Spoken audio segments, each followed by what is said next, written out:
Hey, what is up, guys? Steve here, and it is time to start another stream. Today we have the remaining second highest stat Pokemon left on my list here. Poliwhirl is the second highest next to Ponyta of all Pokemon, which is crazy. But regardless, we now have our last semi-evolved, fully evolved Pokemon. I wanted to give this one its own separate run, opposed to Poliwhirl, because it deserves it for multitude of reasons, but mostly just because Poliwhirl and Poliwrath, I consider them kind of like two different evolutions. Unlike some Pokemon like Nidoqueen and Nidoking, where they do gain the ground type via evolution, which makes them so very different from Nidorina and Nidorino. This one, when you evolve it from and it gains the fighting type, it actually loses speed, but that's not really why it deserves its own run. It actually loses the ability to learn the best move in all of Generation 1, that move being Amnesia. So it really is going to be a cool comparison. Can the Pokemon that actually has less stats beat the Pokemon with more stats in the same evolution line? I tried to do this with Weepinbell. I actually have a video on the channel that's over 2 years old that tried to answer the same question. Would Victory Bell lose to Weepinbell, because Weepinbell starts with growth? But you'd have to watch that one to find out the results. Question is, will I get the same results here? Now, cool thing about this Pokemon is that we get to start out with Hypnosis, so we don't have to go training for every single battle. You just have to get a little bit lucky in a handful of battles, which is actually going to come quite in handy because our speed is 90, therefore meaning we don't actually have to get too lucky, but we do have to get pretty lucky just because of the 60% accuracy. So it's going to be kind of like that run we did recently, Grimer, one where we were quite surprised at how low a level we were able to complete the game.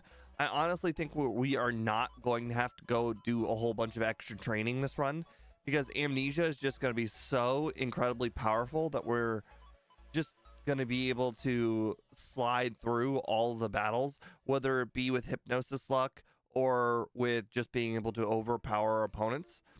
I really do believe that a lot of the late game battles are really just going to go down to me missing Hypnosis, which I'm not a big fan of. Especially, I think if you've seen the Executor run, I think that one had a lot of Hypnosis misses, or just in general, Hypnosis doesn't really go well when I'm the one using it.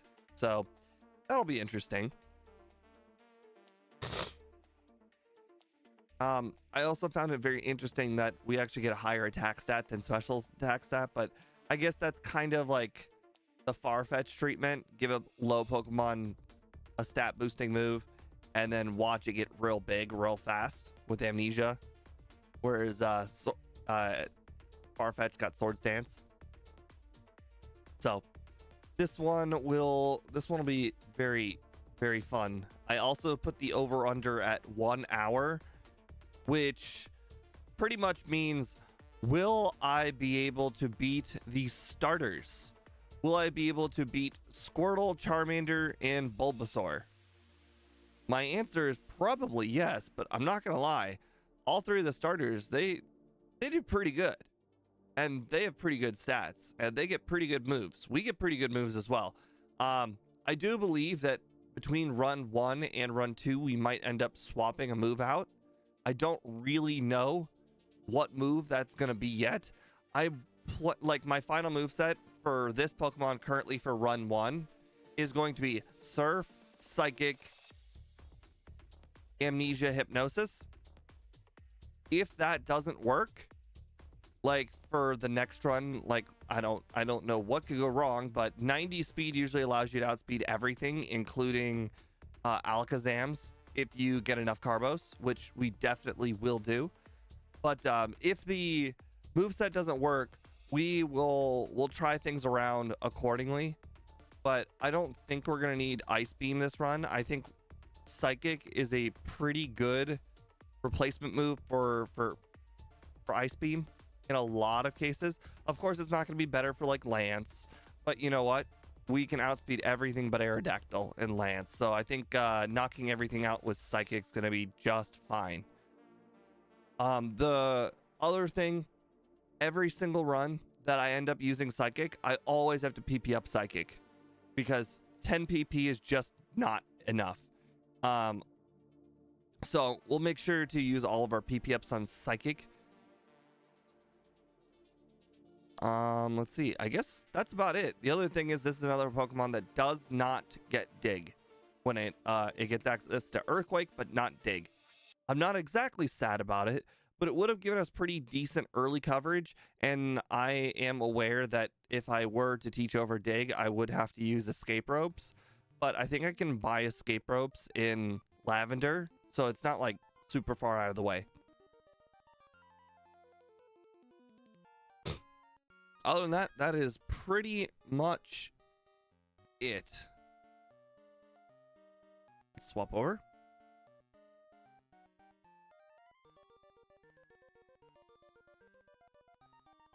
Oh, nicknames for today. Oh, actually, you know what? I will start the vertical stream before I get to the nicknames.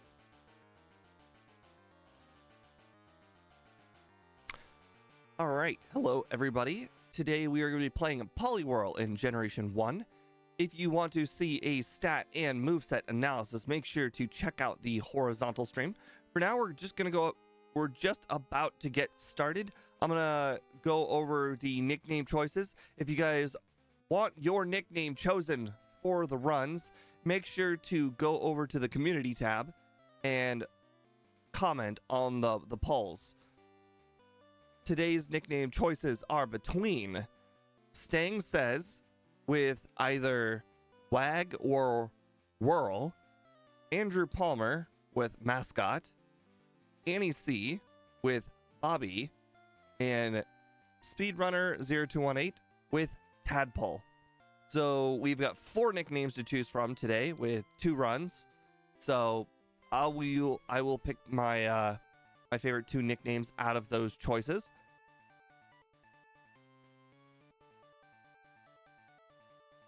All right, get those settings set.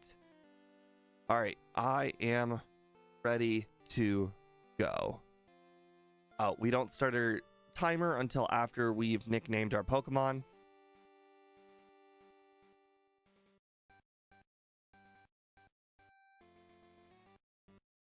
Oh, and today's music will be from Pokemon Gold and Silver.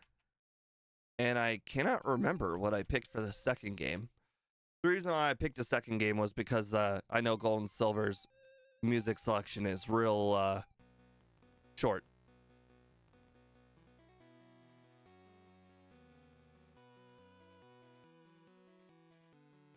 All right, so we are going to go with Tadpole for the first run. It's more of a nickname for Poliwag, but I get the point, and people probably will tell me Poliwhirl is still a Tadpole. Just a big one. Okay. So it looks like we're still going to have the problem that we had from the previous run, where we only have Water Gun and Bubble. But the difference is, of course, we have Hypnosis, and we get Water Gun at the very start instead of Water Gun at Mount Moon. So that's going to be like a relatively big improvement. Having Water Gun early versus Bubble is literally twice the power. Annie's hit or miss when she joins my streams, Dominic.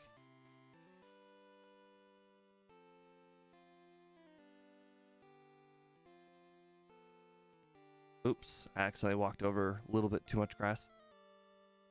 That's alright. I do plan on battling some of the early game trainers.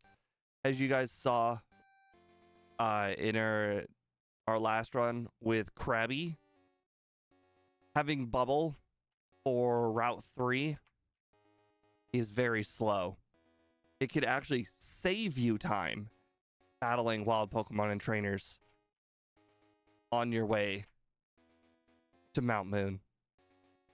Even though I know I have Water Gun and Bubble and I could beat Brock right now, arriving to Route 3 with all those grass Pokemon and everything would be easier at a higher level. I agree, Dominic. She does make the stream a lot easier. She talks a lot, brings up good questions, and also has very funny things to say.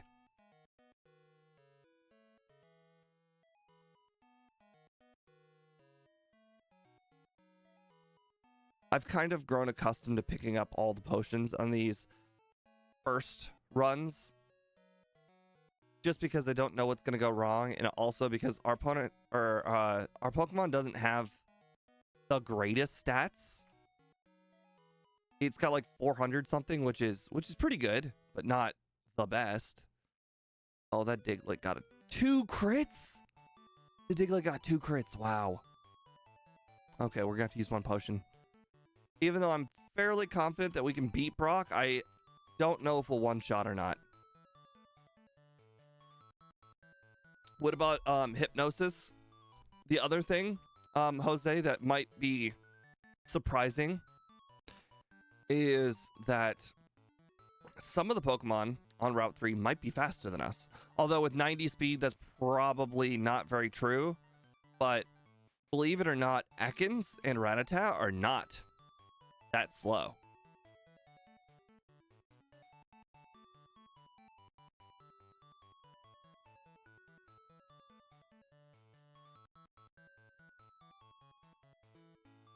Like, this guy will be faster than all his Pokemon, and we'll two-shot all of them. As long as we don't get poisoned, we'll be happy. But this next guy, I've grown a respect for this guy that I never had before in my entire life. Except for the Paris run, or the Parasect run. But to be fair, that was the Parasect run. That's a very different run. What vitamins will I be buying? Carbos. Even though we have 90 speed does not outspeed all the Alakazams, and it does not outspeed all of the, well, one Aerodactyl. And sometimes it doesn't outspeed the Dugtrio either.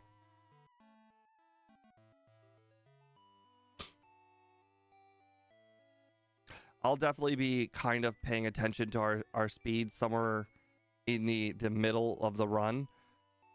At this point, I've kind of memorized some of the harder Pokemon in the game's speed, so I can kind of point out if I know we'll be faster or not. Oh god. Pooh, close one. Okay, so we got, what, 5 Pokeballs left? Yeah. Alright, well, Paris is technically harder to catch than Spearow. Alright, can I one-shot these? Oh, that was a crit. So the answer is no. Okay, we will not be battling Zubats.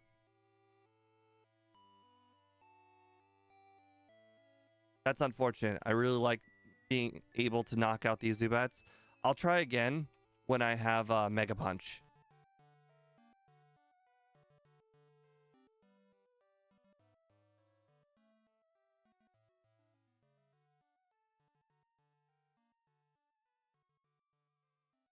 I made a poly line run 2 days ago, and with the Poliwag route 3 was awful. I agree. I mean, you saw me do Krabby the other day.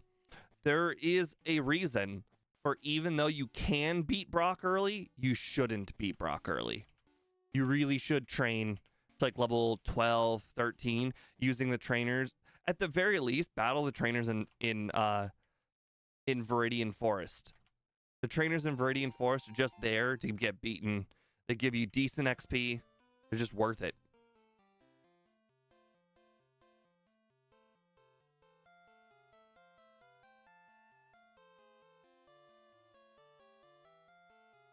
All right, let me try out Mega Punch now. Oops, wrong move. Oh, I can knock out level 8 now.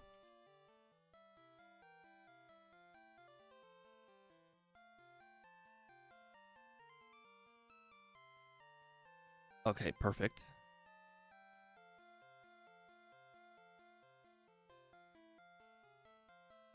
Don't worry, we'll be doing Poliwag in no time. I think people really do like Poliwag. So when I do a poll of water Pokemon, people will definitely vote on Poliwag soon enough.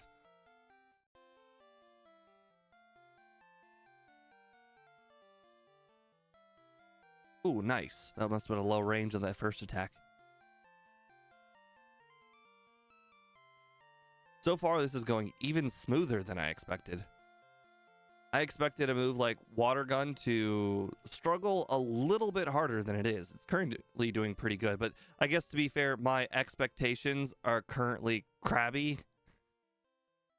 All right, I'm going to pay attention to my HP. Can 32 HP make it all the way to the Pokemon Center?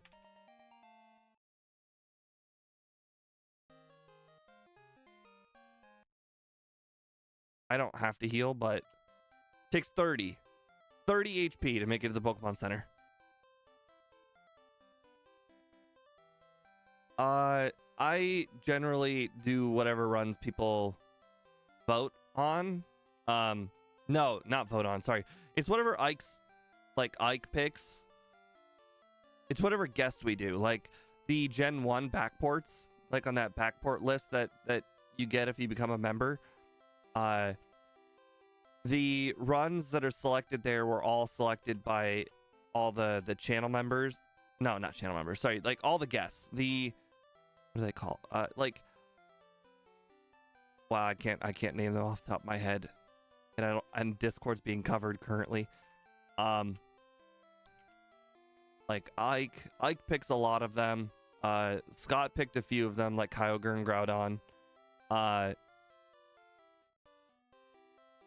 D1.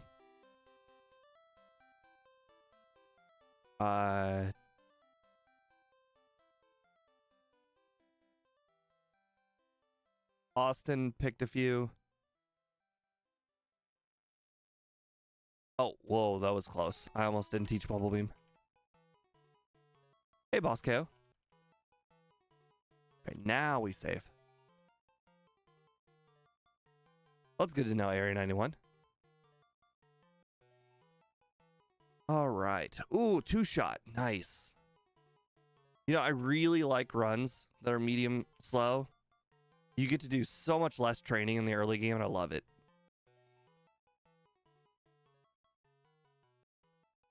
All right, this is why I bought all of those extra... Well, I picked up all those extra potions, so I can just continue on without having to go heal. Or at least that's the goal.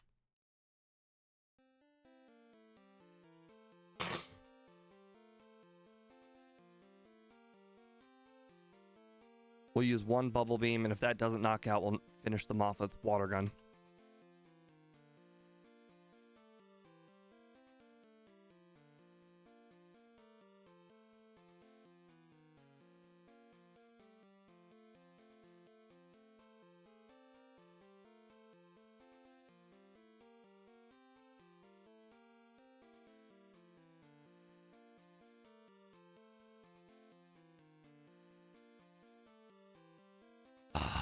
Man. Only just had a tiny bit more special. Okay, I think I have the antidote still. I do. Nice. Oof, Bubble Beams are already getting low. There really aren't that many battles left, though.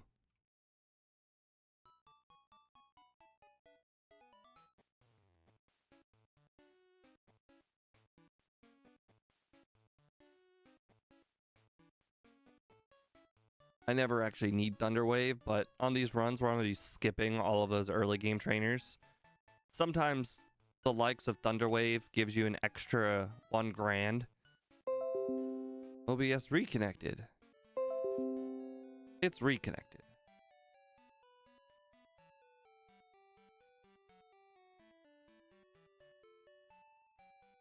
The kilobits are back. Hey, Boss Dominus, welcome back.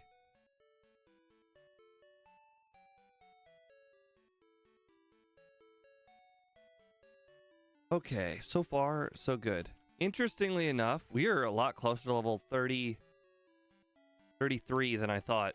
I was be like, there's no way I can get body slam the normal way. And to be fair, I'm still gonna... And it reconnected.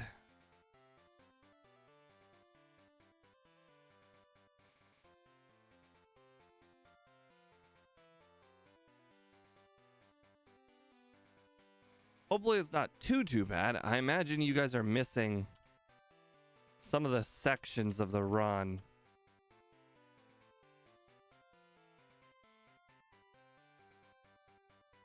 All right, we don't need rest this run. But as I always do, I typically grab this max potion. Whether I need it or not usually isn't relevant. It's usually that potion right there. If I can make it through Rock Tunnel with that potion specifically will, along with the full restore, will be able to afford me the extra vitamin.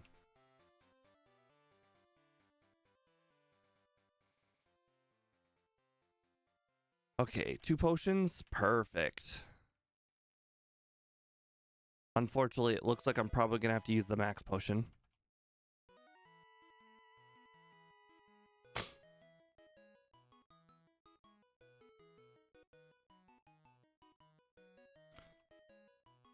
Our attack stat's higher if you guys are wondering why I'm using body slam.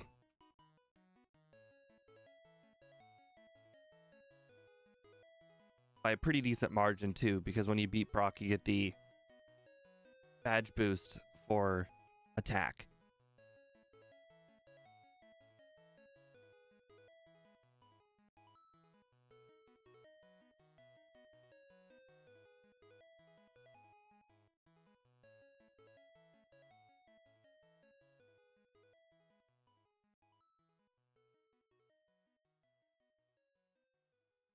Okay, get dig. All right, unfortunately, I don't trust Thunderbolt, so I'm gonna go ahead and max potion here. Test that on Paris first because, you know, Paris is a guinea pig.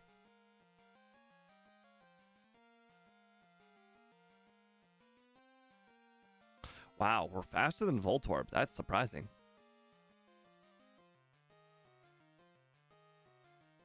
Because it's not a terrible shock that we're faster than Raichu.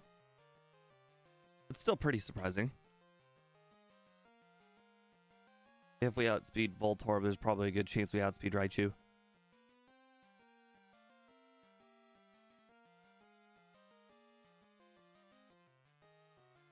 Now the question is, do I need to be at full HP there? Because it looks like, based on that, how much damage that Thunder Shock did, Thunderbolt would probably just straight up knock us out from any HP. Oops.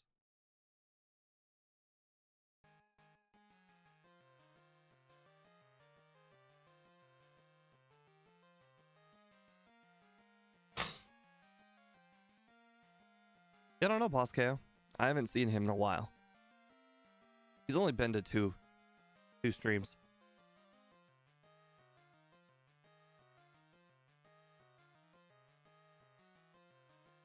So I know for a lot of the other runs, like I recommended that we take the one shots if we can get the one shots.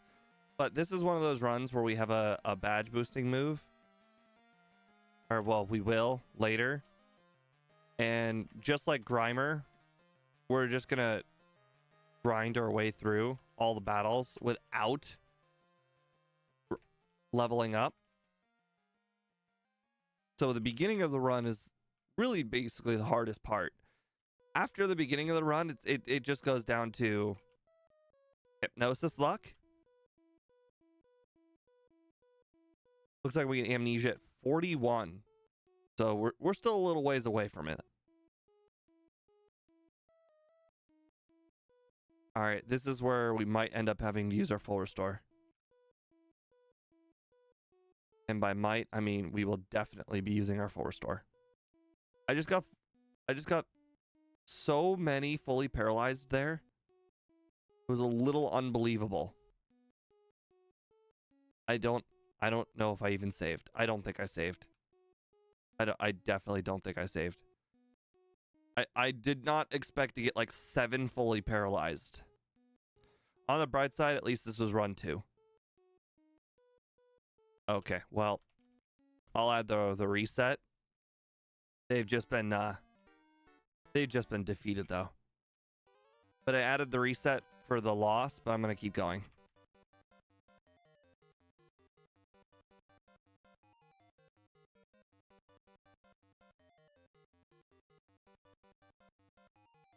Oh, that was close. I know there's a trainer in the dark over there somewhere.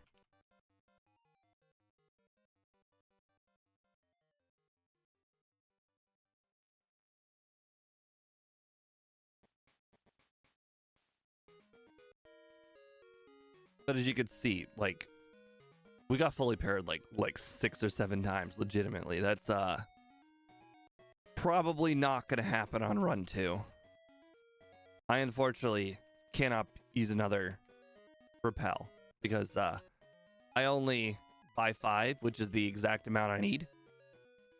So if I die in the cave, then I just have to suck it up. I forgot to use the physical move. I looked at my overlay and I saw the 97 and I'm like, I want that.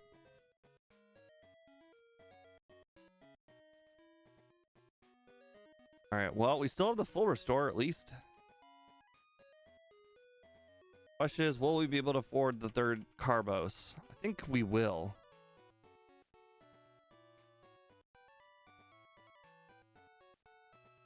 Actually, I'm looking at our money right now. It's 28 grand, so we definitely will. I want to say the nugget basically is 1-for-1 with all the super repels that we're going to buy. Oh.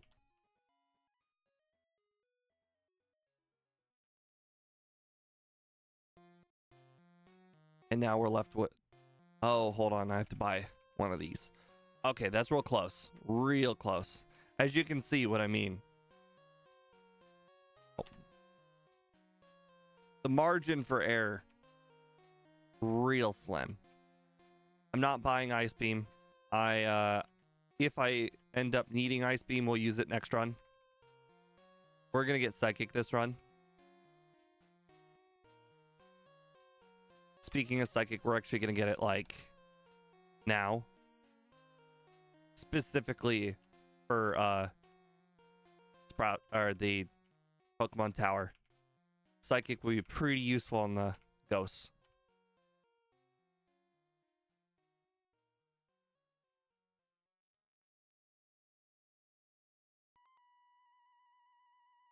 Oh, I guess that's not a bad idea, Jose. I could do that. Because, I mean, I'm already there, so it's not like it's out of the way to get it. I would have to get rid of Bubble Beam for it, though. Which is fine. But they both basically do the same power, Bubble Beam and Ice Beam. In fact, Bubble Beam is actually slightly stronger.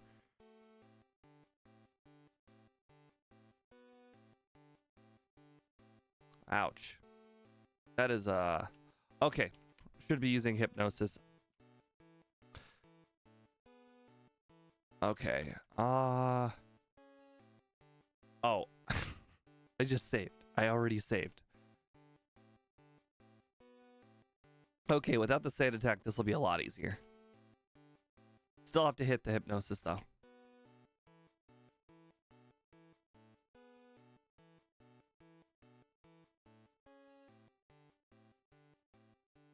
Faster than Kadabra, that's nice. And Psychic for Ivysaur, that's good. And we're over 45 speed, so we should outspeed the Ghastlies. Question is, can we one-shot the Ghastlies with Psychic?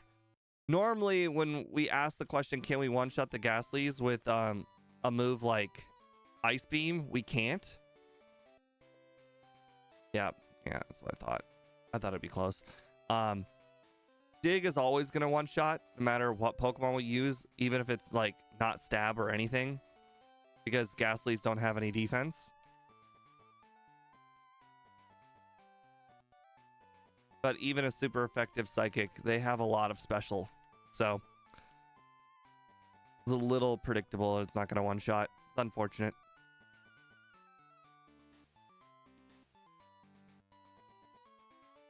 Hey, Dus.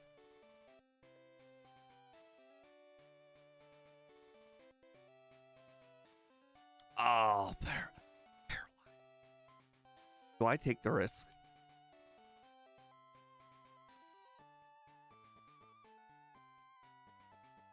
If this were a fully evolved Pokemon, I would just go to the top and just take my risk, or take my just go for, like, I would just go to the top and then I would just do all of those battles paralyzed. That's Speed's greatest nightmare, is to do a single battle paralyzed. I don't mind doing battles paralyzed, but I do mind doing battles paralyzed when my opponents have moves such as Confuse Ray with this Golbat, and on the next battle, Hypnosis as the Drowsy. So like, I need a reliable move to one-shot these Pokemon, otherwise then I should go heal. Well, that's unfortunate. Probably made the right call with the going back to heal.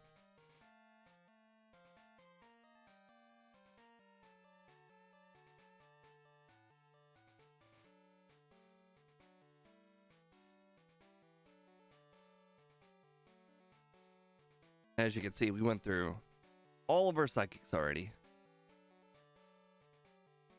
That is why I like grabbing the PP ups for the Psychic. Oops. Normally I am not in Celadon already. This is a run where I actually don't think I will need the rare candy over there. If we end up having a hard matchup at the end, then I'll grab it in the next run. That was an accident. I meant to do the repel. I meant to use both PP ups at the same time, not one.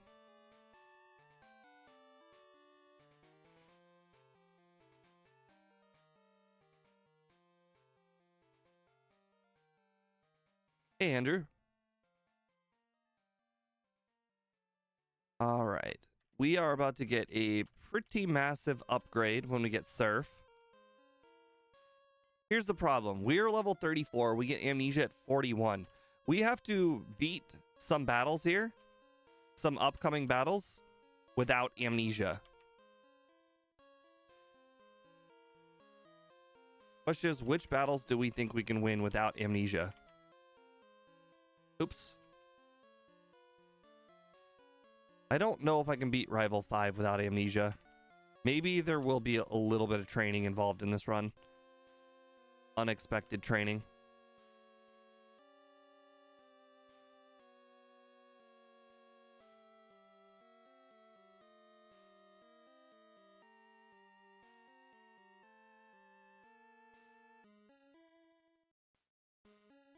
Okay, well, if there's any unexpected training to be had, it's probably in the Silphco. This is why we play first runs. So we can learn where all the problems are and then fix them. Hey, Wes. Little long time no see. Missed you, I think, for 2 streams, but glad you're back. Always good to see a returning face. Okay, so like I mentioned, some of the training in here is going to be easier than others. Ironically, poison is good here because that means I can actually not get paralyzed by these Arbok, which is surprisingly a good thing. Okay, so you're saying the crit mattered. That's okay.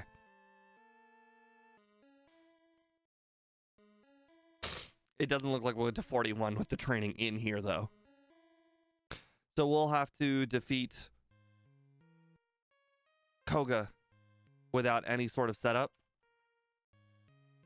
To be fair, though, I don't think we really need any setup for Koga. Just use Hypnosis on the Muck and the Wheezing. And if it hits, we win.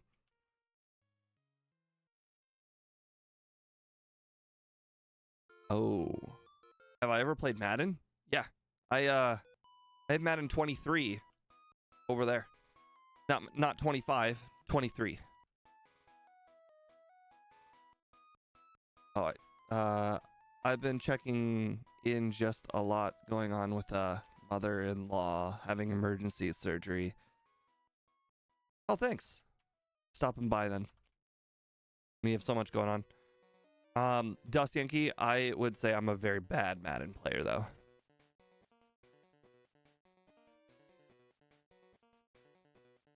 I know a lot of people like to brag that they're good.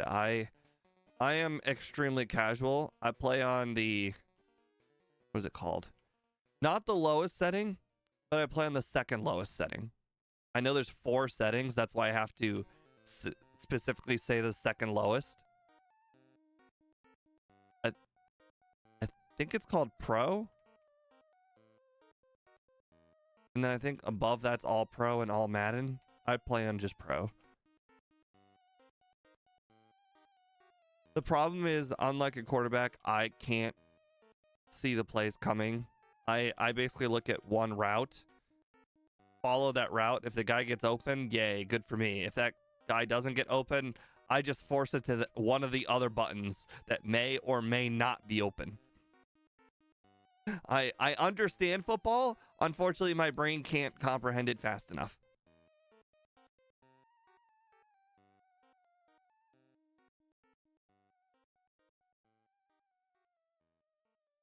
Okay. Do we want to get to level 41 for Rival 5? That is probably something that I'm going to need to do. Ooh, Wes. So here's the thing. I used to think I was bad at Fortnite. Turns out I played Fortnite when Fortnite used to be hard. AKA when it first came out, when you played against 100 real people. That's when the only time I ever played Fortnite was when the game just was released. So I played against 100 people. Apparently now they have a matchmaking system where you face like 15 real people, and then if you get really good, then you face like 25 real people, and then you face like 30 real people, and they work you up to 100 real people. Meanwhile, I started with 100 at the very beginning.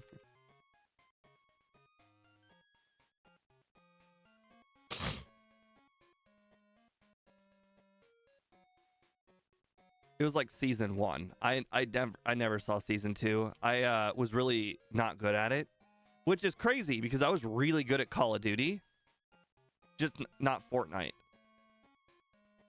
The building aspect, I really tried to get good at building, and unfortunately my fingers just wouldn't cooperate fast enough for the building. Like I was pretty decent at the other Fortnite. The crap, what was it called? It was the first 2 battle royale games. You know, there was Fortnite and there was I want to say it's not called DayZ, but it was like something similar to that. The winner chicken dinner came from that game.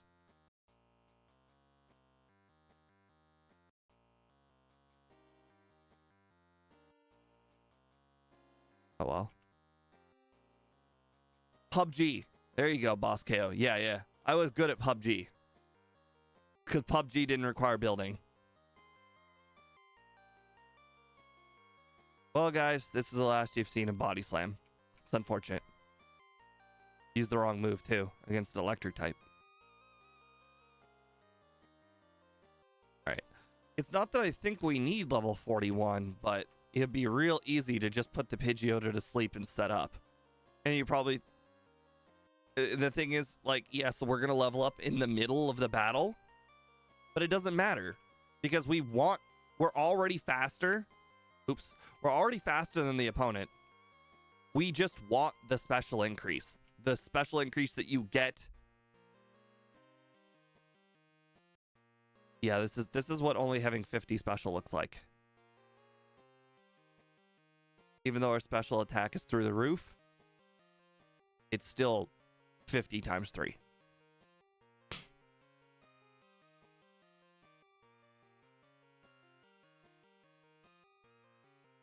But yeah, and the thing is, I never started out good at Call of Duty.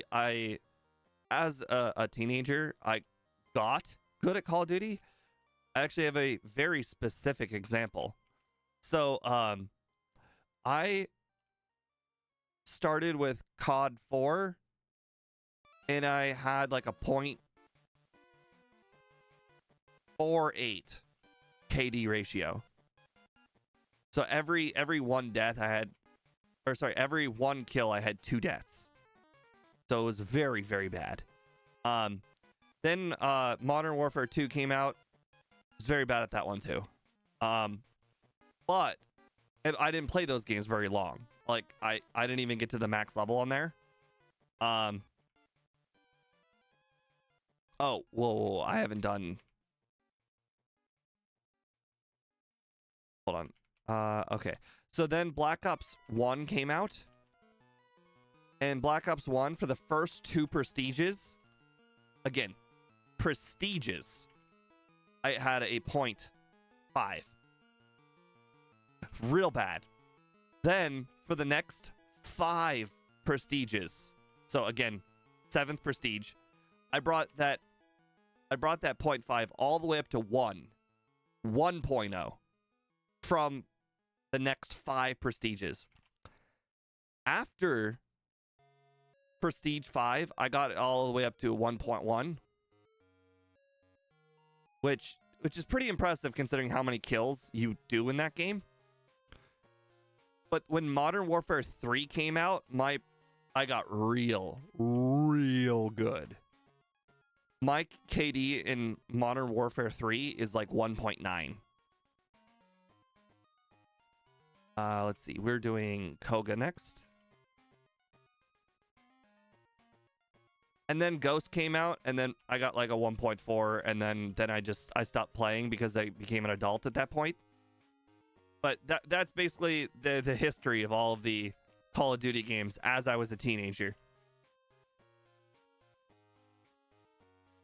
I was not very good at the sliding aspect of Ghosts. Basically, if you add an extra element to the game, it makes the game a lot harder for me. I remember Ghost had like a whole sliding thing where you could slide across, like you could run across walls or really fast turn around walls. I don't remember how it worked, but there was an extra aspect to Ghost.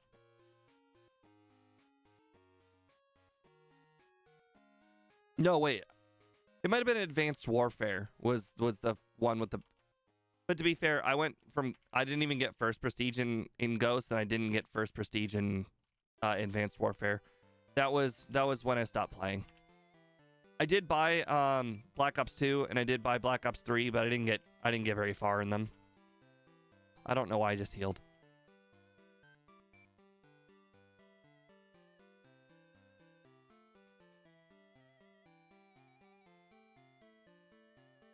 I was so good at Modern Warfare 3.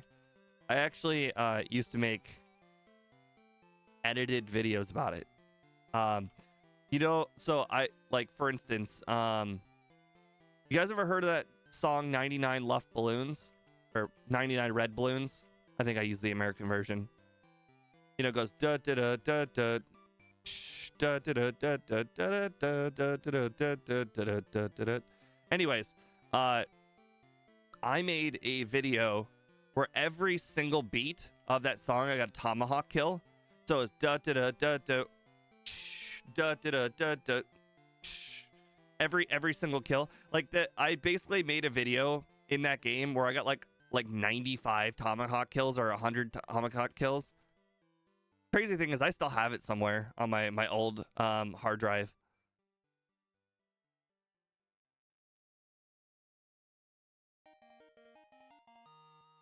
It's interesting. after the last few runs where we have to make sure that we don't level up because we need our badge boosts. This is one of those runs where it's like, oh, my badge boost moves increases the stat that I want to increase, so it doesn't matter if I level up. So I can set up. Oh, I got a crit. That's really, really unfortunate.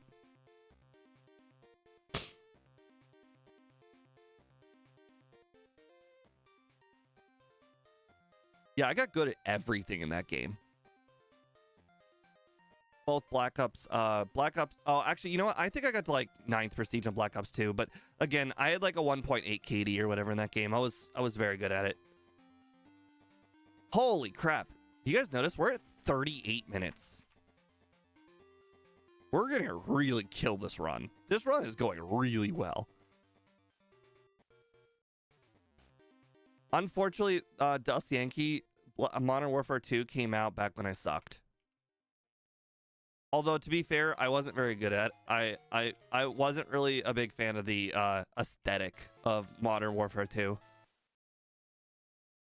Yeah, Poliwhirl is real beast mode right now. I think back when we, Speed and I were doing randomizers, I wasn't good enough at the game to unleash the power that is Poliwhirl. Oh, Wes, I don't know what is considered good at zombies. What would you consider good at zombies? Because everybody who plays zombies has a different level that is considered good. I played a lot of Black Ops 3 zombies. I specifically bought Black Ops 3, not for the multiplayer, but for zombies, because I still liked zombies, even as an adult.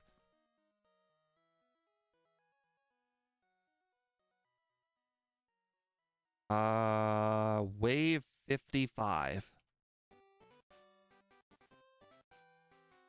I got to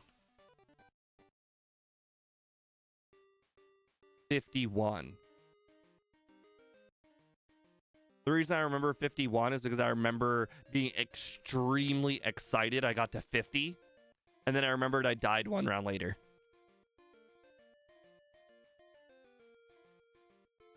But this was solo by myself without anybody. I don't know if that makes it more impressive or not. This is Black Ops 3. It was on that map, Kinder Toten, I think. I basically camped on that that balcony where the zombies come up the stairs. There's only one place for the zombies to come up from, and really the only way to die is if the dogs kill you. Otherwise, you just stay there. For the whole entire round. Other than that, I was really bad at Call of Duty Zombies. I barely ever get to 30. I just couldn't get the hang of the training the zombies in a circle thing. Like there was a map, I can't remember, it was like moon related, that had a little tarmac for like space, or for like what is it called? Like a rocket ship. And I was good at spinning them around the little helipad there. But I could not, for the life of me, do any other map. Like the original Call of Duty, the one with the stage, couldn't do that one. Oh, it had to be Black Ops 3 too. The reason why I got Black Ops 3 specifically is when I started liking Black Ops zombies, is because Black Ops 3 added the minimum 3 hits to die. In Black Ops 1 and Black Ops 2 zombies and Cold War zombies, it took 2 hits to die. Yeah, but here's the thing. I'm a perfectionist. So every single beginning of the game, I would go through the first like 6 or 7 rounds only knifing zombies. So I would die in the first 8 rounds so many times. It just frustrated the shit out of me. And it was always because the zombies would double hit me. Like I would have no hits on me, so I'd hit them, or I get one knife, and then I just die all of a sudden because I got double hit. Pissed me off. But Black Ops 3 zombies had the minimum 3 before Juggernaut. So that's when I really liked zombies. 3 is the nice minimum.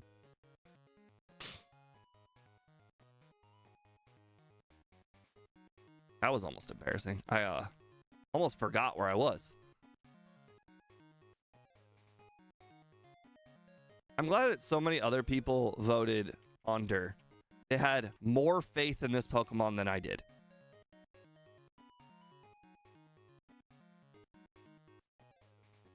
Oh, crap.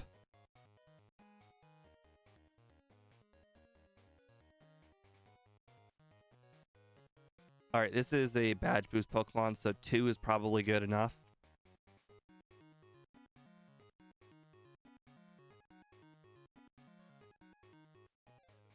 Okay, Hypnosis. 1, a 2, a 3. Ah, yes. Got that crit. Cool. Wrong move.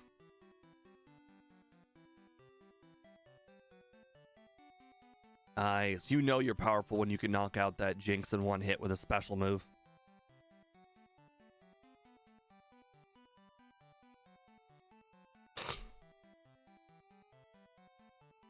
The one with the theater was Black Ops 1. No, actually the one with the theater was well, yes, it was Black Ops 1, but it was DLC. It was the first game, I think. Oh, no, it was Black Ops 1. It was Black Ops 1. The World at War Zombies was just that underground, the bunker. I never got above the underground bunker because they sucked.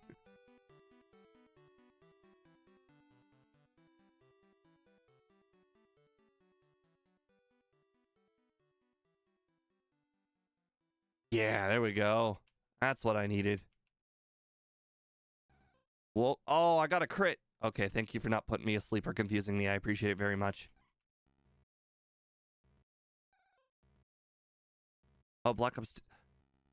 Oh, was Black Ops 2 the one that got the Black Ops 1 maps in the DLC? I think I remember that being a thing. Regardless, I liked zombies a lot. The problem is when I tell people about my like for zombies, I get real okay boomered because I liked it before there was like a whole bunch of like weird stuff to do. Like there was there's so many like intricacies of doing zombies now. Like, oh, hey, we're trying to do this Easter egg. Oh, hey, we're trying to do this Easter egg. And it's just like I don't care about the Easter eggs. I like the simplicity of the game. Okay, can I just knock it out? I cannot. Okay.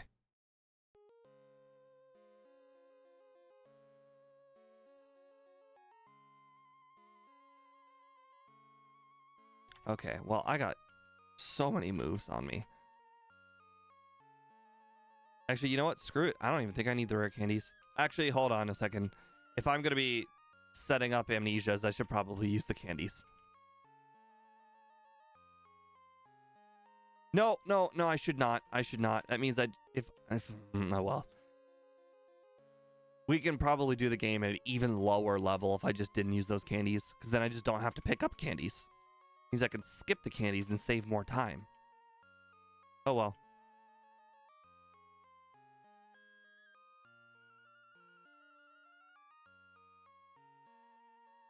Can I one shot? Oh wow. Did not expect to knock out Alakazam with a special move. Knowing my luck, the second run, there's absolutely no chance I'll be able to do that at level 60.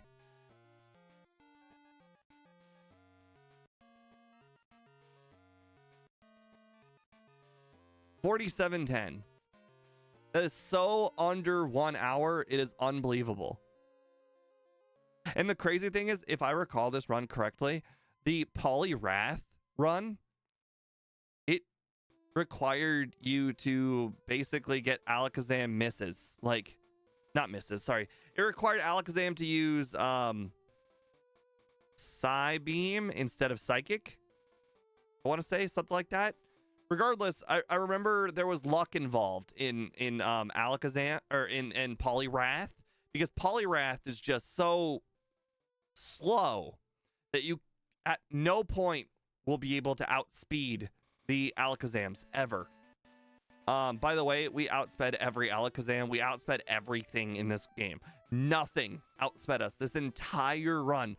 I'm not sure if we got outsped by Aerodactyl. There's a chance we got outsped by Aerodactyl, but I'm curious if the Carbos were the correct pick or not, because now I don't know if maybe I was just a little bit faster because I wasn't paying enough attention because we were talking so much.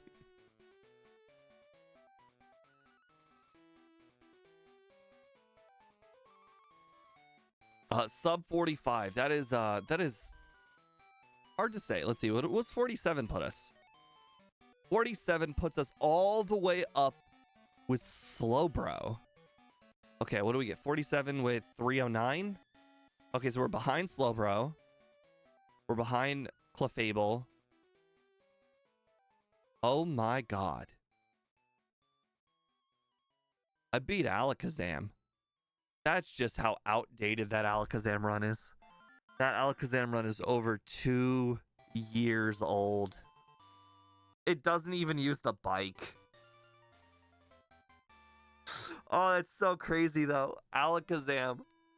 I beat Alakazam with a Poliwhirl. Oh, Pokemon is crazy. This is the experience called drugs. No, sorry. It's the drug called time. No, drug called experience. Yeah. I used the drug called experience, and unfortunately that experience and time went into beating Alakazam with a Poliwhirl. You know, I was going to be excited if I beat Charmander, Bulbasaur, and Squirtle. Meanwhile, we're not talking about Charmander, Bulbasaur, and Squirtle. We're talking about Alakazam, Clefable, and Slowbro. That's some good company. Oh, Bosco says I was outsped Aerodactyl by 4. If I outsped Aerodactyl by 4, then that means I don't even need the Carbos at all. There might be like Sabrina's Alakazam or Rival 6's Alakazam I might not be able to outspeed. But you also got to remember I used 9 candies, so that means I'm going to need to pick up the same amount of candies if I want to continue outspeeding all the Pokemon that I was outspeeding before. There were a lot of Pokemon that I almost one-shot. So I think maybe I go with 1 Carbos and 2 Calciums. So that way I keep just a little bit of that speed. I can manage to pick up the Carbos in Pokemon Mansion, the Carbos in the Safari Zone. I'll just pick up all the Carbos that I can find.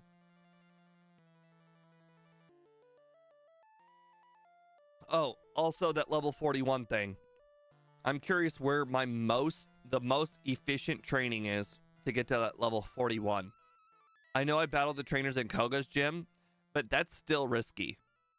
You got to remember, I got a crit on the Arbok, and I also went in already poisoned. So that means I couldn't get hit by Glare. And if I got hit by Glare, all bets are off. I could lose to anything. Plus, you saw that I got a really lucky crit on the Drowsy Hypno Trainer. So I'm not really sure if that would go that easily again. Plus, I battled all the main trainers in Sylph.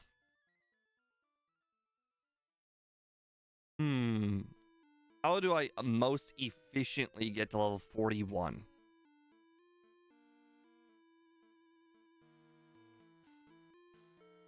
Hard to say.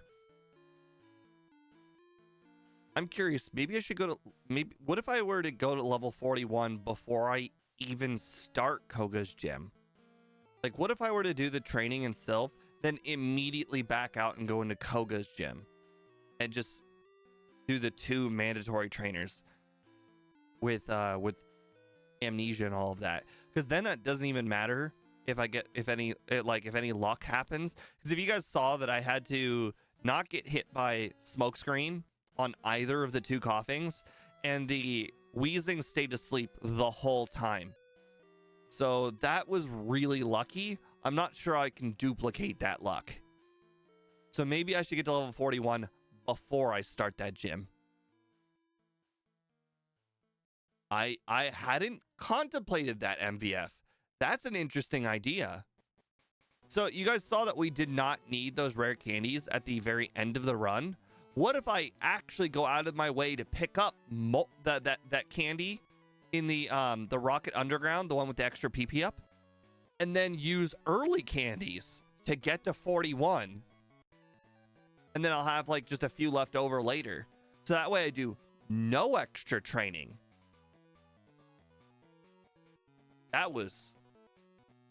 That's a good idea, MVF. I think I'm actually going to do that. Now, I'm going to be beating the game at like level 55 instead of 60, though, if I do that. Level 55 instead of 62. So that is a really big gamble, but I think we can do it. Regardless, we put up a really good time already. So, I mean, if we don't beat the first run, you know, it's no harm, no foul. Because right now, what we're doing is we're brainstorming how we can beat the first run. And unfortunately, we're probably not going to play the run better than what we just did.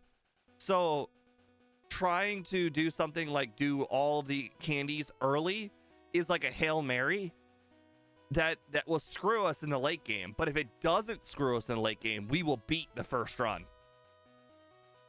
Because we're throwing caution into the wind. We're trying to just beat that first run at all costs. So yeah, I think that's what we're gonna do. Actually, let me refill my drink up real quick.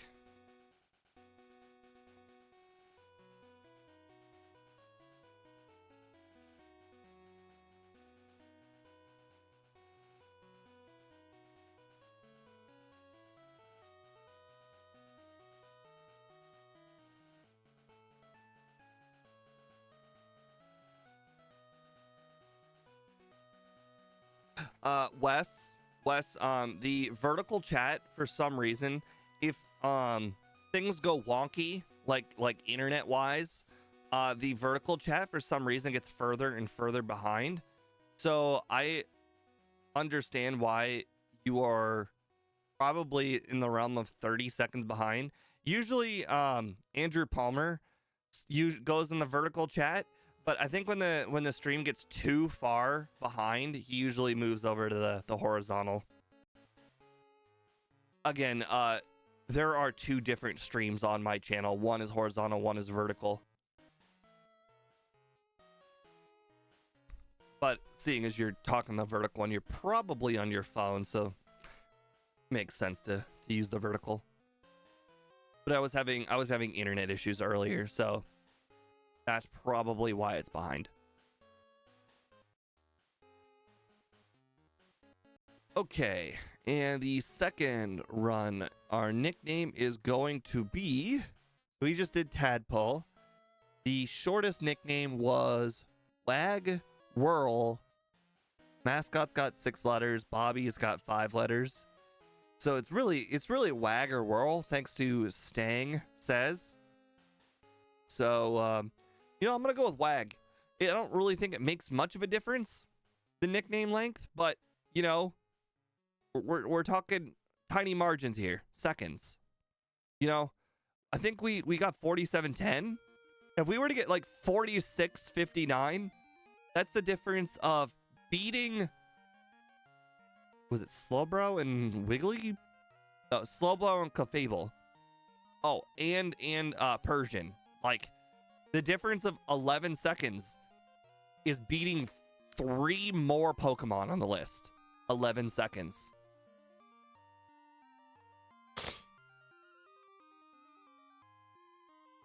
All right. Not that I'm saying lobbing off a bunch of characters off of our name is going to do that, but you can't disagree. They might lob off a few.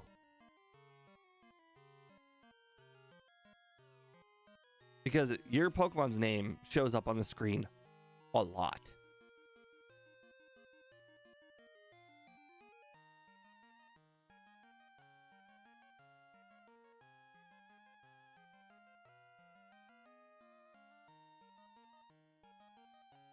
Okay, I couldn't find the G there.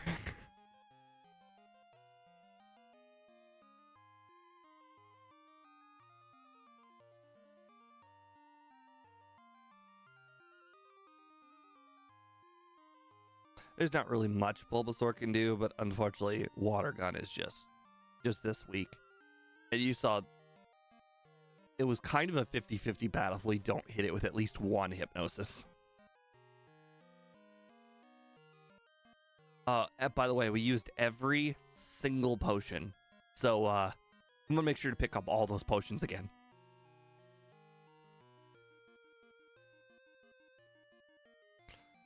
If I recall, we used like 4 of them on Nugget Bridge, and we used 2 of them before Rival 3. And that's basically all the potions. There's actually one more potion we can pick, but I don't go that direction in Mount Moon. If you go up and to the left, there's a trainer with bug Pokemon. In the top left corner, there is another potion. But I don't really ever pick that one up.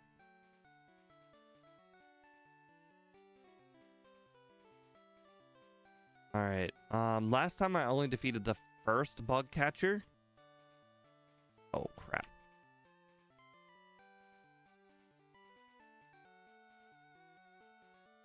I think this time I'm going to try the second bug catcher because he's got more Pokemon. Because you also remember, I almost lost to the Light Years Junior Trainer. So if this guy gives me 1 extra level, then it's probably worth it. Ooh, a nice crit.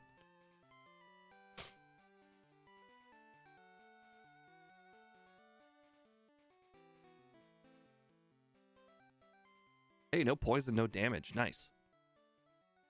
1 XP to the next level. That's funny.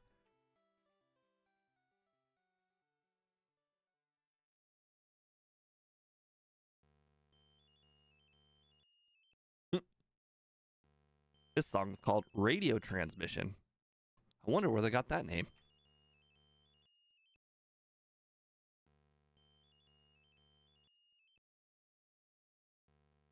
Yeah, I agree. I think, well, that's actually a good nickname. That potion is for first stage Pokemon. Oh, right. We almost lost to Light Years Junior Trainer last time because his Diglett got 2 crits back to back. Yeah, that makes sense. I also think we one-shot Brock, so we actually get to save ourselves the potion because last time I accidentally... Well, I shouldn't say accidentally. I used a potion before Brock. Turns out, Bubble is not enough to one-shot both of his Pokemon. Water Gun absolutely can one-shot both of his Pokemon. We learned that from Krabby, because Krabby couldn't one-shot both of them. Oh, look, we're 1 XP away from level up again. Despite being 1 level higher.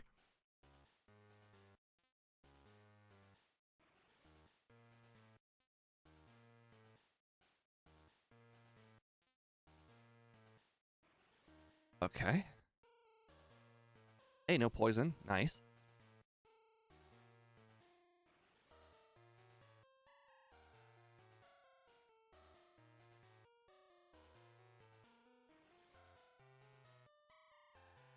Don't you just love it when that Rattata is doomed? And then it's like, no, I'm not doomed. I have quick attack.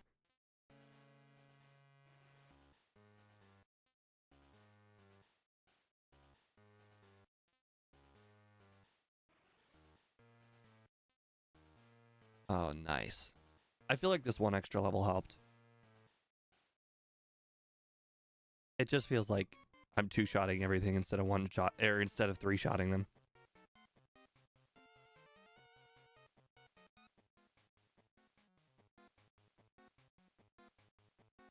Hello, Spearow. Okay.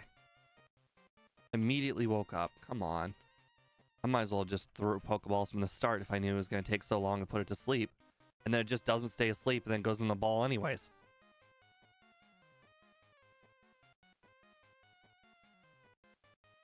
Okay, so if I recall, until we get Mega Punch, we can't really knock out Zubats. But I can try a level 6 or 7 Zubat. Okay, so we can knock like 6 or 7, but we cannot knock out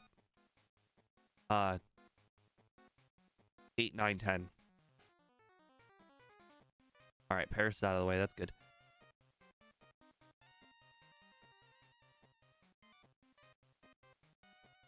We don't need this guy. All right, can we knock out an 8? Nope. Okay. Okay, so definitely 6, 7 is what we can knock out until Mega Punch. Nice.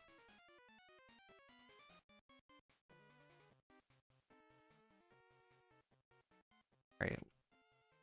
A nice crit.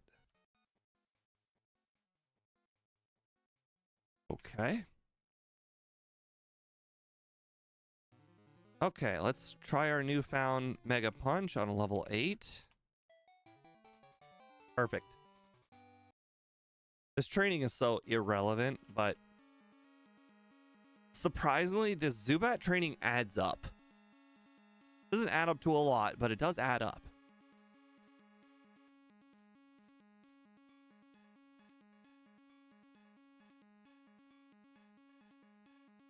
Also, if you can just beat that guy, it's shocking how much XP that guy gives. I pretty much add him to every run with water Pokemon at this point. That early XP makes a shocking amount of difference against the Rival 2 battle. Like, sometimes it's a difference between like being level 19 and being level 20 and getting that damage rounding threshold.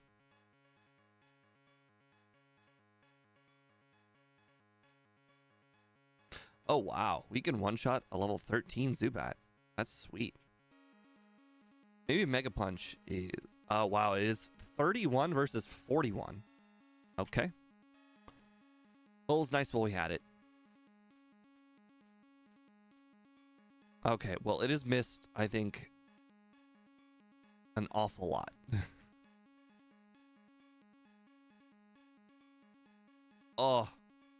8 XP. Oh, right. I was about to say we're about to battle Misty first before doing the rival, so we'll get to level 20, no problem.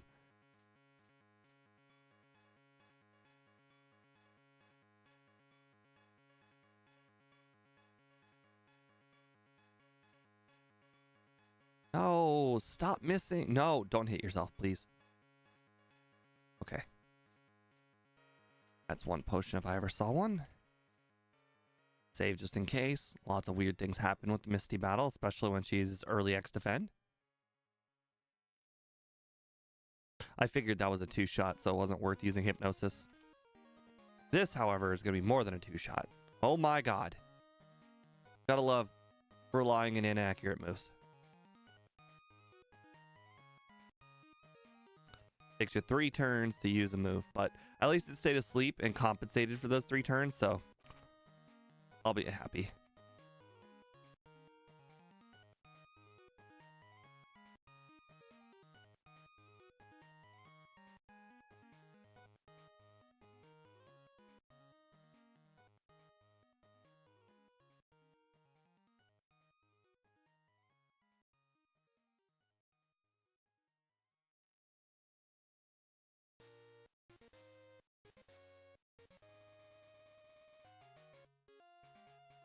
Oh good, my Mega Punch is hit.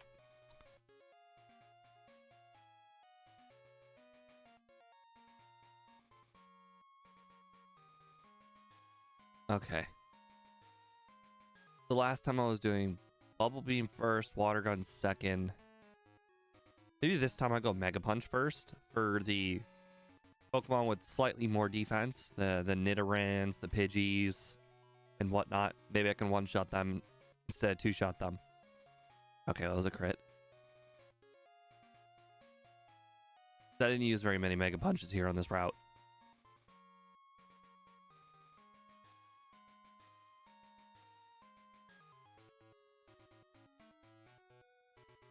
All right, we're saving one attack. Almost every trainer. Like these Pidgeys were all 2 shots with Bubble Beam. Same thing with the Nidorans. Oh, that Nidoran still survived. Nidoran is shockingly tanky. It's like no matter what I do to Nidoran, it always survives.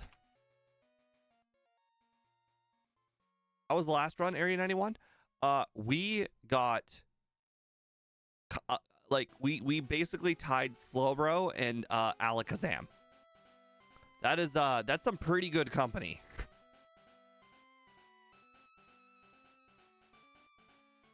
Oh crap, I forgot to grab the TM45.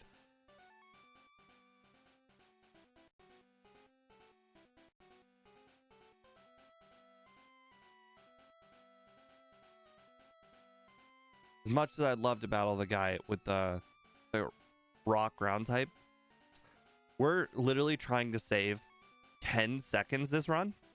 So battling the trainer with less Pokemon is better. Oh, of course I missed.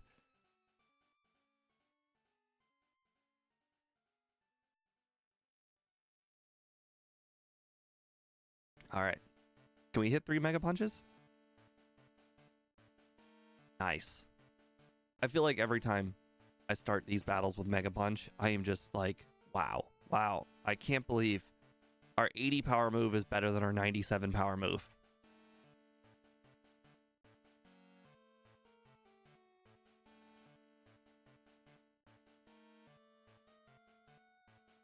So Area 91, what we have basically concluded this run is we're actually going to be throwing a Hail Mary this run instead of doing what we did last run.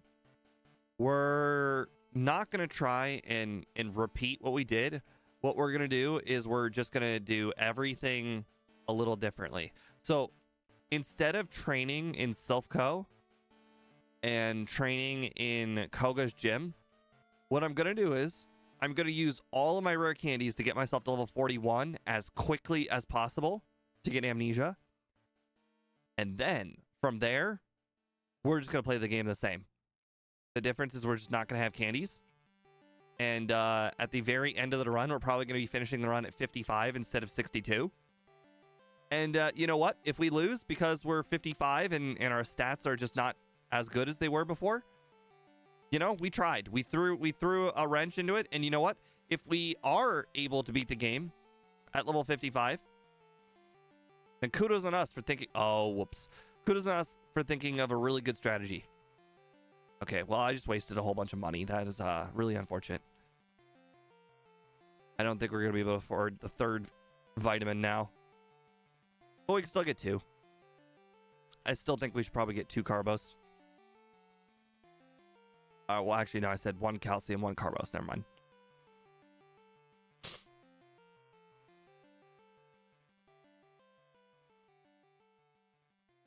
Last time that Nidoran survived, so that's nice. Knock it out 1 hit. Oh, right. Last run, we defeated Surge because he hit us with Thunder Shock. So we could still lose to Surge. Maybe unlikely, but he can easily just use Thunderbolt. And he's got kind of random AI, so there's really no telling which one he's going to pick. So we'll just have to keep redoing that battle until he doesn't pick Thunderbolt.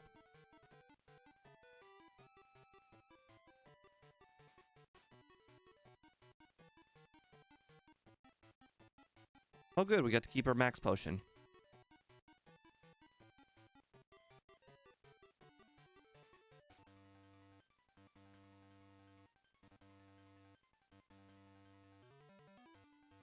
Maybe that might make up some of the money that we missed by not picking up the Thunderwave TM.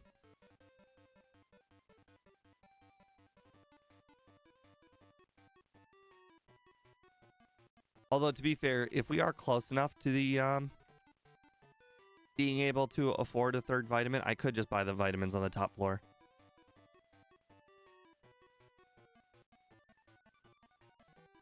Yes, no Sonic Boom. I appreciate that very much. All right, Raichu. Thunder Shock. Crit Thunder Shock did that much. I think we might have actually been able to survive a Thunderbolt. With, like, you know, like 5 to 10 HP. I think we could have done it. I mean, Crit Thunder Shock is basically almost 80 power. It's like 77. And Thunderbolt is 90.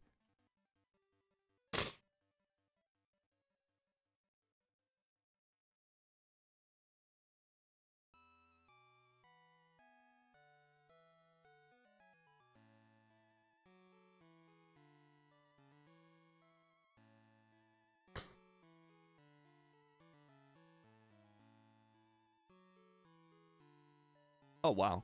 Can I just sweep? Nope. Too much to ask for. Oh, right. We won't have that blackout on that last from getting fully paralyzed 7 times.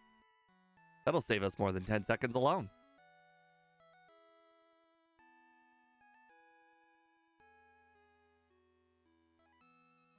Okay. That was not on purpose.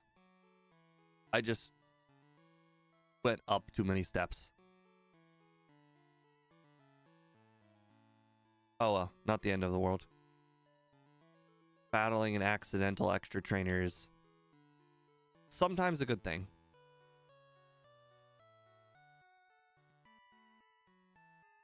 Someday I'll figure out if that's faster or not.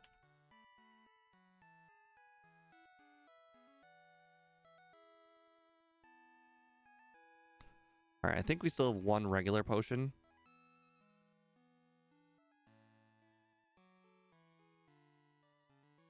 I might use the regular potion after this just to make sure I don't get that reset.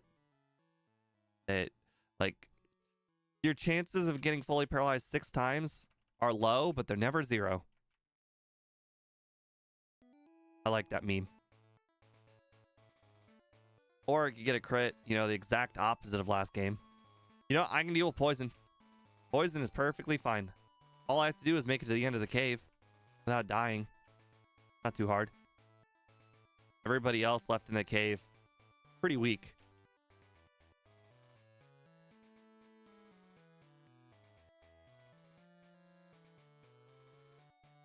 I don't know if I can one-shot the Oddish on the last trainer, but I'm fairly confident we should be able to one-shot the Pidgey and the Meowth, right?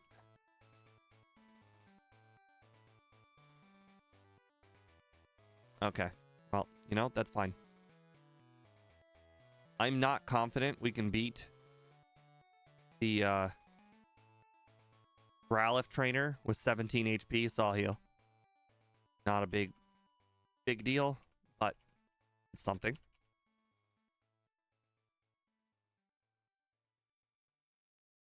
All right, like I said, we're going to be grabbing the underground TP up and rare candy, the rocket hideout one, and it's one extra battle to the run, and obviously walking through that whole rocket section, but it gives us that extra candy and saves us all that extra battling. Oh, whoops. I have to do this to dig. I don't actually need to heal. I'm doing it for the dig.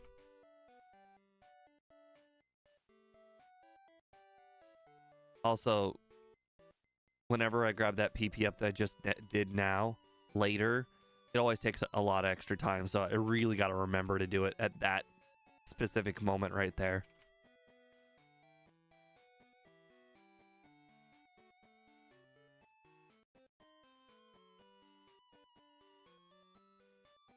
Oh, we got 28 grand. Nice. I'm not going to pick up any of the extra items because they do take a lot of time, and I don't want to waste that time on a run that's this fast.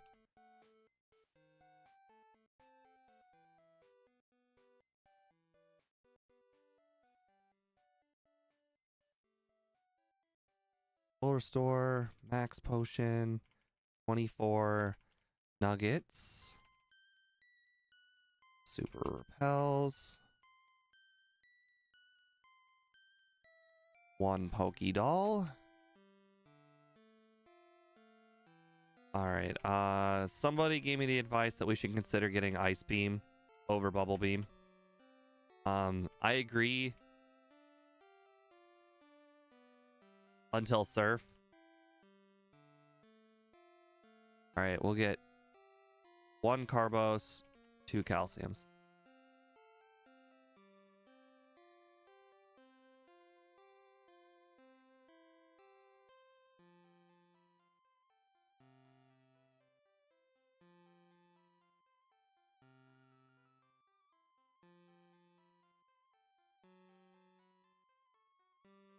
Okay.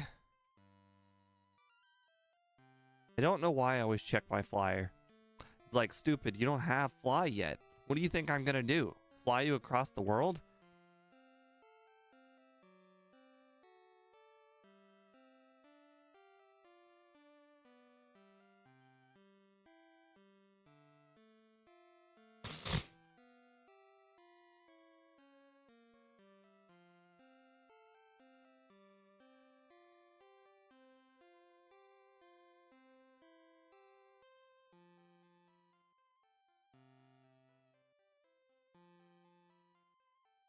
Okay.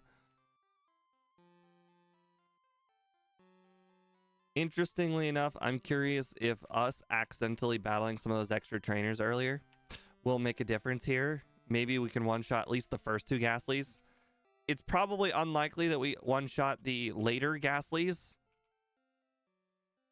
because they're level 25 and these early Ghastlies are level 24.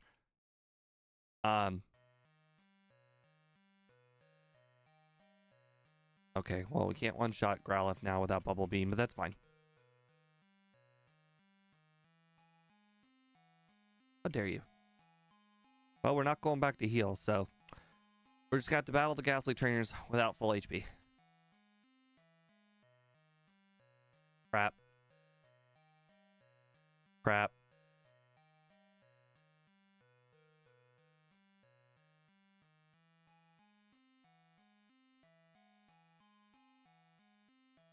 Yeah, Wes, Oh, nice. Those extra trainers that we accidentally battled helped right there, because those battles are annoying, especially if you get hit by even a single Confuse Ray. All right. Last time we got hit by 1 lick and it caused us to get paralyzed. Oh, okay, that was a crit. Sure, we'll take that. I just Gen 1 missed a Psychic, but we're perfectly fine with that because it wasn't Confuse Ray or Lick.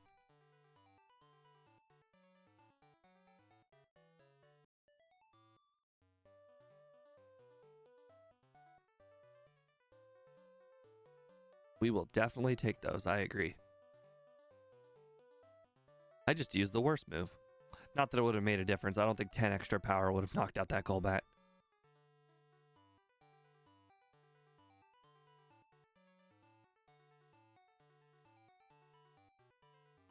Hey, fully paralyzed instead of hypnosis. That's also good.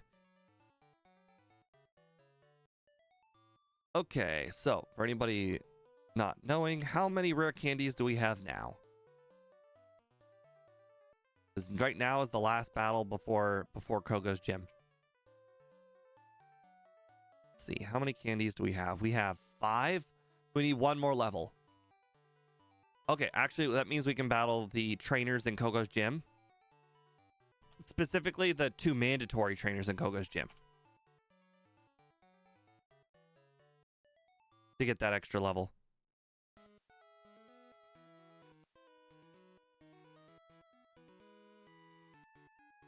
Yeah, we'll heal when we're done in whoops. We'll heal when we're done in the Safari Zone.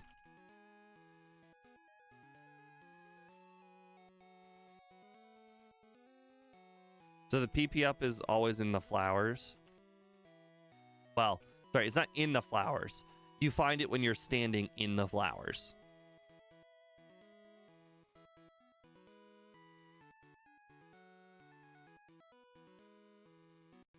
And it's always like 6, 7 spaces below that the biker that's looking left.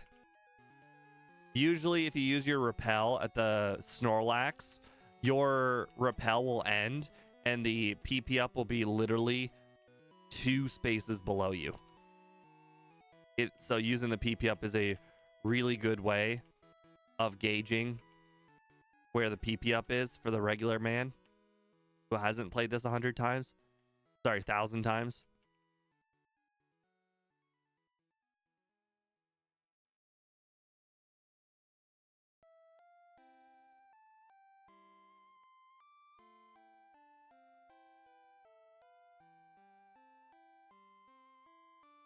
All right, now we heal. All right, and bye-bye Ice Beam. You were nice while we had you. You are gone now. Oh, we have 6 rare candies now. We technically could do it now, but I think 6 extra levels is probably not going to make a whole heck of a lot of difference in these battles, considering I'm using Body Slam and not the special moves.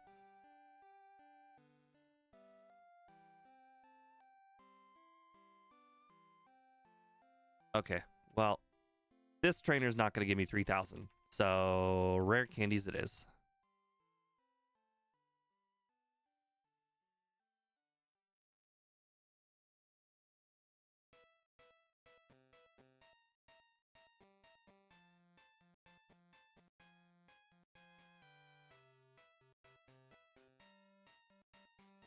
Oh, you lived. Okay.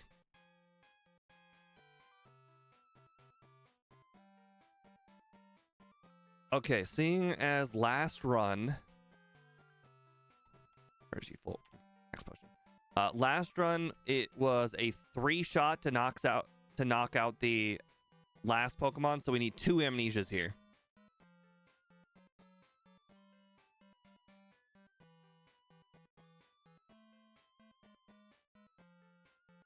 Now we do 3 times the damage, and we're also a higher level.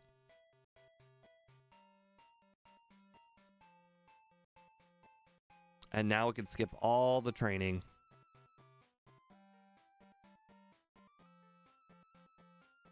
And we'll see if it helps.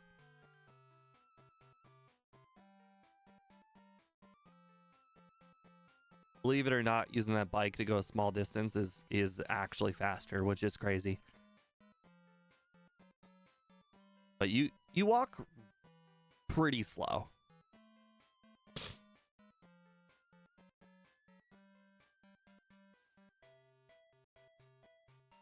Okay, our bodies... Okay, well, that's unfortunate. Our Body Slam is gone, so we don't need that protein that's to the left of us. Actually, this might be a blessing in disguise. Look how close we are to a level up. That means we will be able to defeat the Rival 5 battle without a mid-game level up. Although we do have to defeat this guy. But still, the important thing is the early part of the battle we can do without the level up. All right, we never used Earthquake, so we don't need to pick up Earthquake. As much as I'd love to do the 7th floor for the calcium, I think we're going to go ahead and skip it. It's just kind of out of the way, and this is a run where 10 seconds matters, and it absolutely takes 10 seconds to pick up that calcium.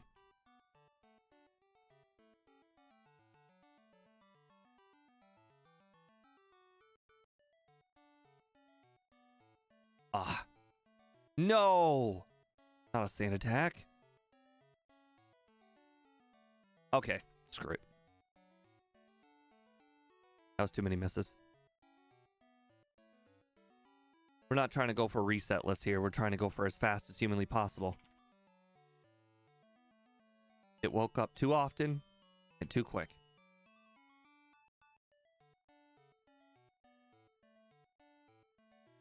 You still survived.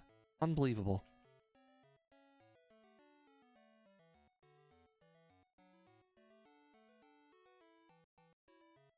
I got a crit. Okay, thank God it wasn't Razor Leaf. Ooh, close one.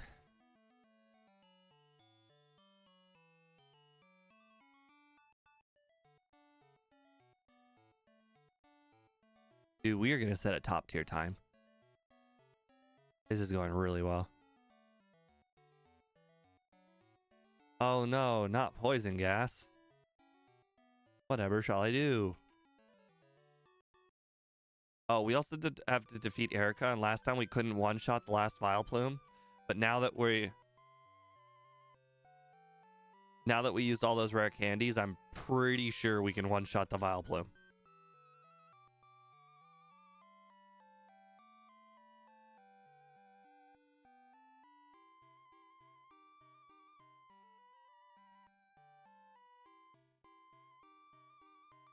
All right, now we need to go to Erica so we can then get the Boulder candy after defeating Erica. Oh, wrong city. Dang it.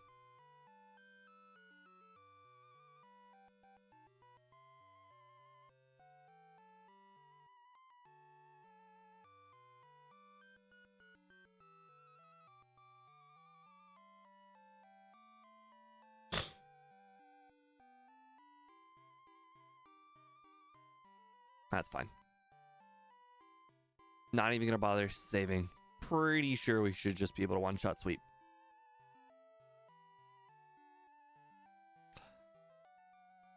Wow. Actually, you know what? I'm gonna use one amnesia. Unbelievable, that did so much damage. I did not see that coming. I was a little scared of a not knocking out like we did last time. One amnesia, all we need. Stop that from happening.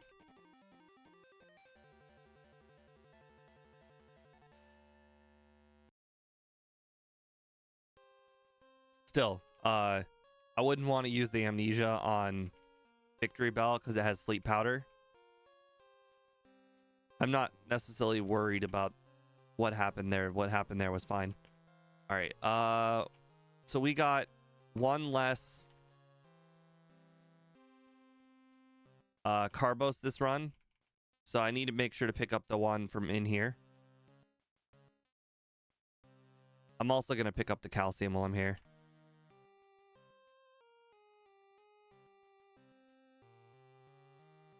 We don't need the iron. I don't even remember really getting hit by worried about physical moves. We don't need Blizzard.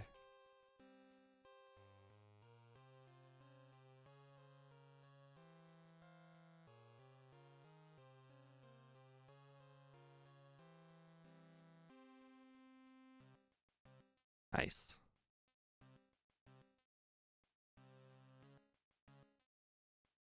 Make sure to actually use it before I get to lane. You see that ghost in the water? That bald ghost? It's funny. Every single time your super repel runs out, you see a ghost.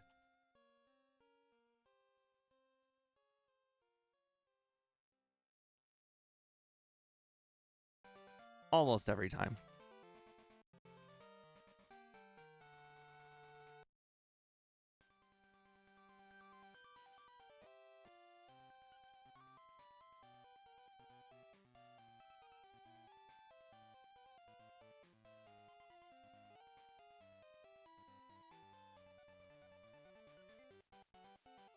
Two might have been overkill, but one was probably right.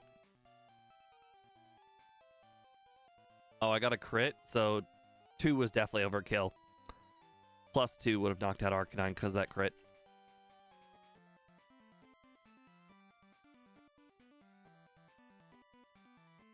Okay.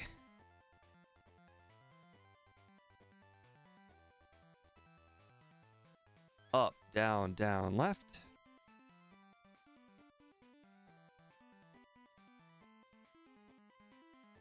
Alright, put Kadabra asleep. Miss, recover, but that's fine. Okay, good. Amnesia until it either wakes up or I get fully set up. Perfect.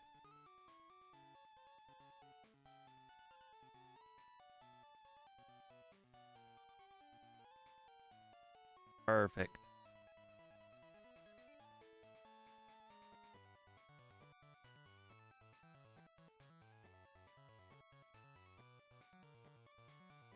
What time are we trying to beat again?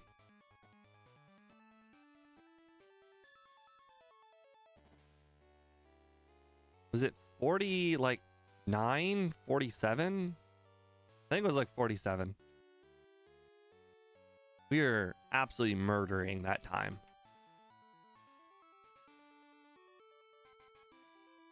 47. Thanks, Dust Yankee. Out of some unforeseen luck, we're gonna be killing 47. Like, we're currently looking at like a 42, 43.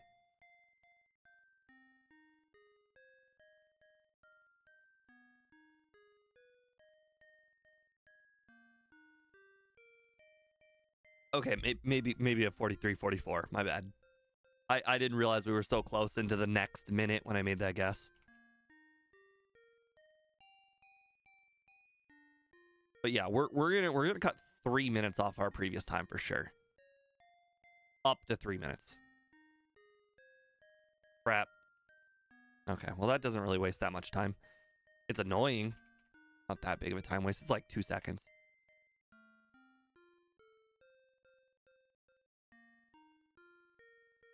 All right, how many candies do I got? Is it like 5? I got 5. Okay. If I pick up the 6th.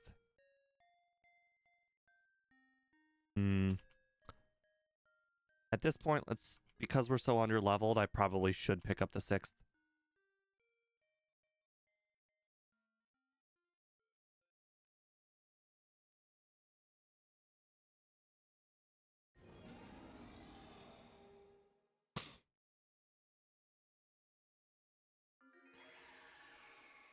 No, I got a crit again. Thank God this Venusaur refuses to use Razor Leaf. Oh my God, look at how perfect this was. We got to level 51 on the nose.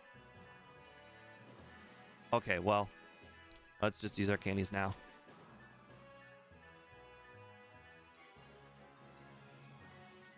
That candy that we're gonna pick up in Victory Road, we'll use on the champion. Make sure we don't level up until the very end.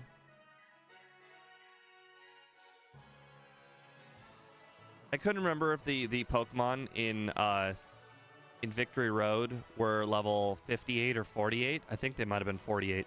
But regardless, I just wanted to make sure that we did not get wild encounters with repels up.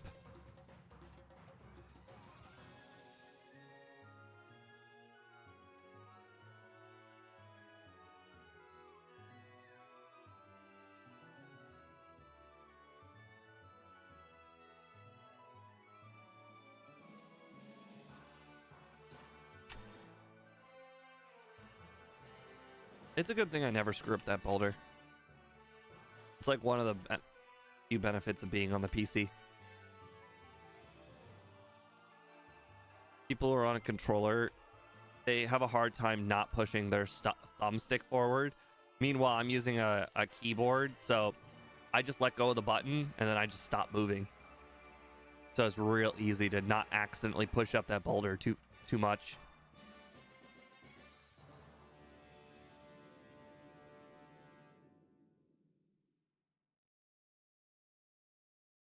But the nice benefit of the controller is they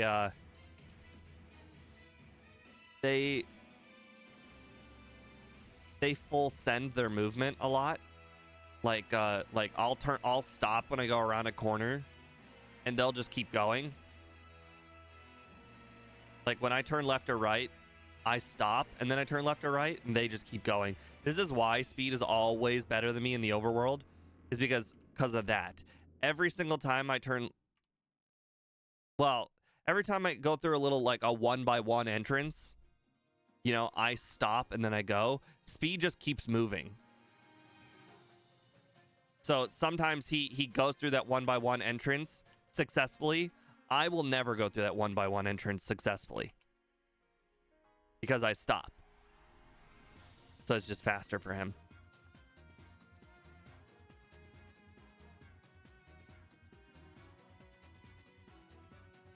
I'm getting a lot of crits.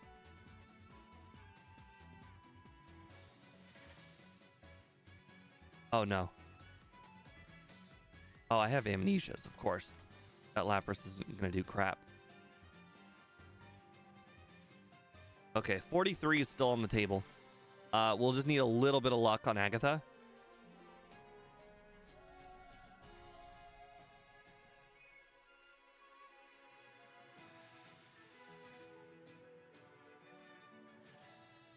Agatha can still go a little wrong because I have to hit one hypnosis.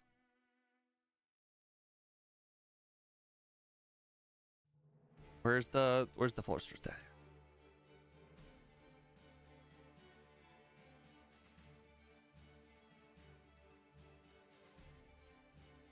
Haha, hit it. Nice. And it immediately woke up. Screw it. We're just going to go for it. Oh, that was a crit. Okay.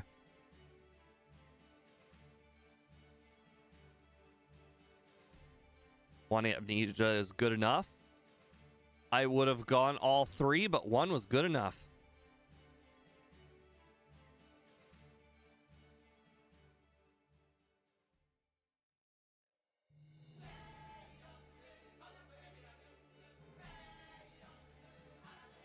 Oh, we're playing Sun and Moon music. I was like, there's no words in Pokemon music. I guess it's like music from like a tribe. Oh, of course we're gonna have to be cutting it close. Oh, I got a crit. And I don't outspeed. Oh, the Gyarados had to get so much damage. Darn it. That would have been a really, really good time.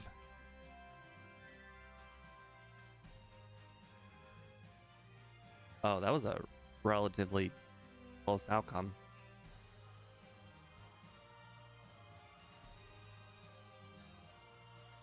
Did I just get a Gen 1 miss Surf? Unbelievable. A Gen 1 miss just cost me 30 seconds.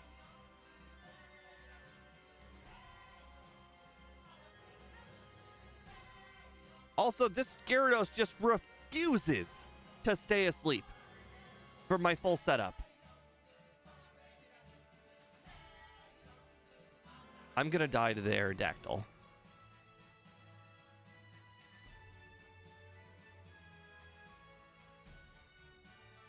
This is unbelievable. Oh, flinch? I don't even know what the odds of a flinch are, but if this Gyarados could just stay asleep and let me get the full setup instead of hitting me with it. Like, if it just stays asleep for like more than 3 turns. No, 3 turns. Then it wouldn't even matter what the rest of the Pokemon did. Like, see, that was a bite crit. It doesn't even matter if it gets a bite crit. Just needed to stay asleep. All right, Elixir. That was shockingly bad. All right, Rare Candy.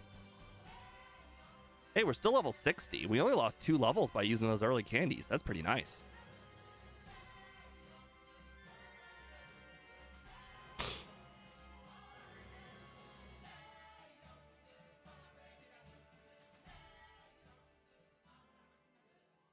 Well, it looks like we'll probably get this first try outside of the chance that Venusaur... If Venusaur hits us with a Razor Leaf crit, I think that's the only way to lose.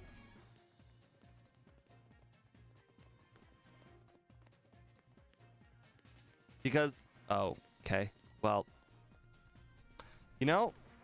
apparently, me getting crits with Psychic and the Gyarados getting a crit Hyper Beam was not in my my calculation in my head.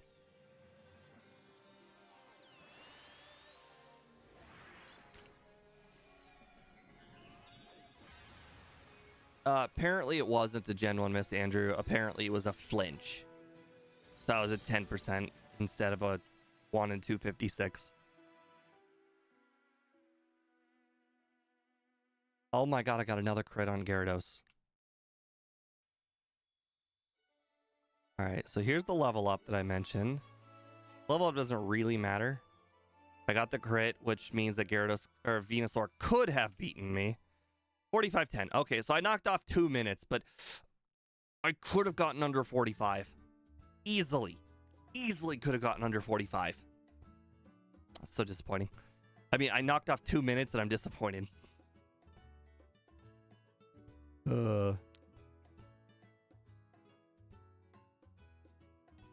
right, let's see what we got. 45. 45 puts us with a tie of Gyarados and Gengar, and our game time is 2:52, so we beat Gengar and we beat Gyarados. We got 5th place on the leaderboard. 5th place. 5th place. This is a medium evolved Pokemon. 5th place. This medium evolved Pokemon beat every single Pokemon below it, including Poliwrath. Oh. And you know what? If we had saved 1 more minute, it would not have mattered. We would have had to save 5 minutes to go up to 4th place. Oh, interesting. MVF has donated. We are going to be doing a 3rd run then. Picking up Blizzard for Lance. All right, MVF. Does that mean we're going to be picking up Blizzard and then teaching over Psychic? Because that also means that we're going to be using Blizzard on Venusaur as well, which I guess is fine. So is that your plan, MVF? Are we going to be keeping Psychic all the way up to Lance? Since it's your run, what do you think? You just want me to get sub 45? Okay. Okay. All right, let me hit the restroom. We will do that. We're gonna be picking up Blizzard for Lance instead of Psychic, and we'll see how that goes. I think what I could have done to fix all of our problems is you keeping 2 candies at the very end. 1 candy for Lance and 1 candy for the champion, so we don't level up mid-Lance. Because if we don't level up mid-Lance, we get to keep our defense boost from Amnesia. Like, everything just goes better. Like, the only thing that can screw us over are crits. So, I'm gonna hit the restroom. We'll start our 3rd run.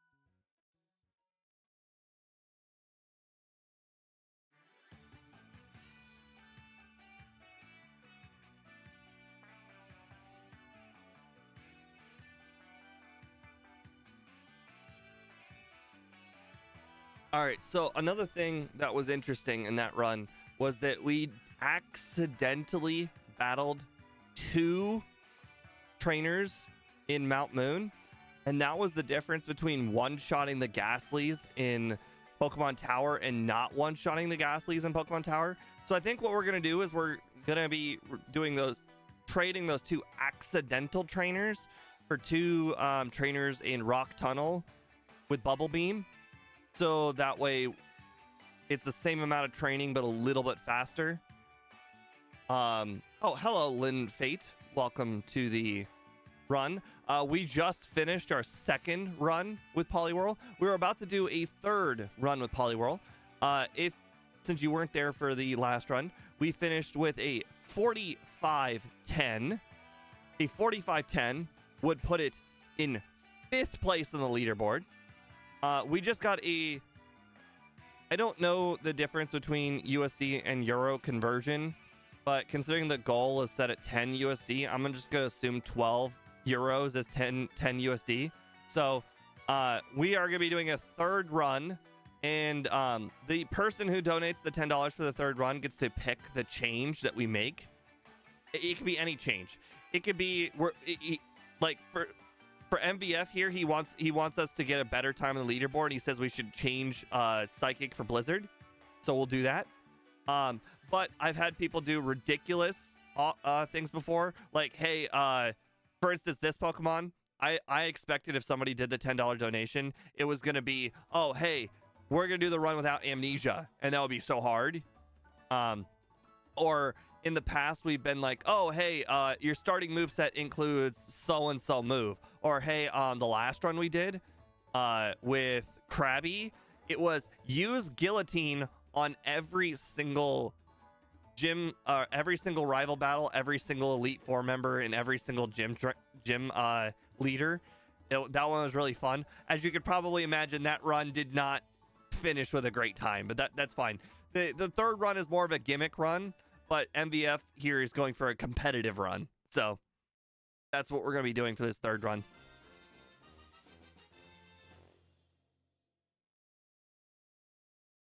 All right. Oh, nickname. We should probably pick a nickname. I forgot to mention that. So we've done Wag. We've done Tadpole. And since I forgot to ask, I'll probably just go off of the poll from earlier. So we're going to be going with either Bobby or Mascot. I don't understand the reasoning behind Bobby, so I'm going to go with Mascot.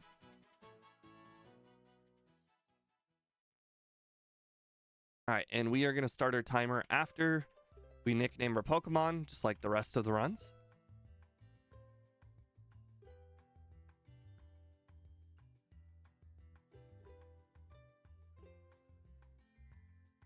See, Wes, I don't know if the length of the nickname... Yes, I am playing this on an emulator where we changed the starter to be Poliwhirl. Right here.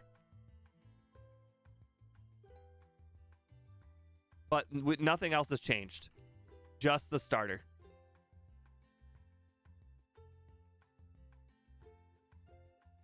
All right, and we start our timer. All right, let the run begin. All right. So we start with 1 Hypnosis because if the Bulbasaur uses the same amount of tackles as we do water guns, then we lose. Now, it doesn't matter if it stays asleep for 2 turns or if it stays asleep for 7. All we need to do is we need it to stay asleep just for a little bit. All right, last run, I believe instead of 3-shotting a lot of the trainers on Route 3, we did 1 extra trainer in Viridian Forest, and we got 1 extra level. And that 1 extra level allowed us to 2-shot the trainers in Route 3. So the extra trainers, or the 1 extra trainer in Viridian Forest is worth it.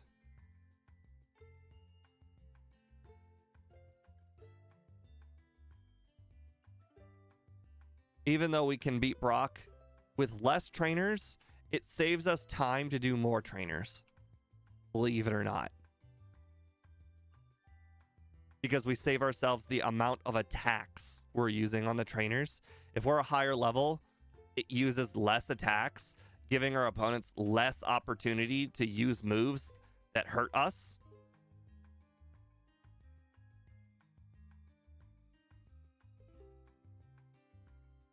So we'll be doing the 2nd trainer here because the 2nd trainer has 3 Pokemon. The 1st trainer here only has 2 Pokemon. And believe it or not, that is almost the difference of 1 level. Okay, we immediately got poisoned. That's not good. Last time that did not happen. But that's okay. We picked up an antidote from that tree.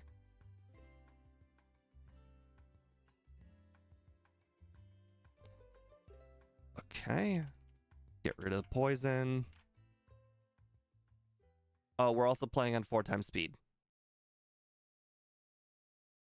It's the standard. If you were to search up a solo run, most of the people play at 4 times speed. Speedrunner0218 and Jim Lee or Matt, they play at 3 times speed. But for the most part, 3 and 4 are the universally accepted speeds.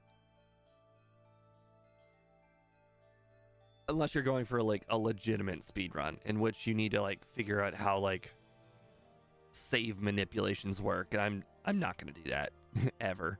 Plus, once you play at 4 times speed, playing at 1 time speed is so slow you could never go back.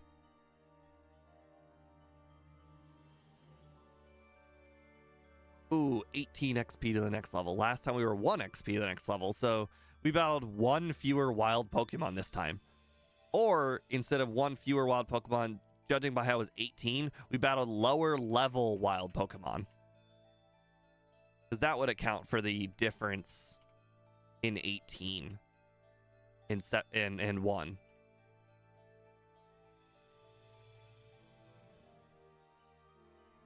Ooh, nice crit.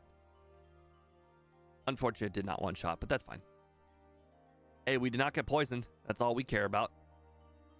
Now, to make this run equivalent to the last run, we got poisoned here last time. If we don't get poisoned here last time, we'll actually have 1 extra antidote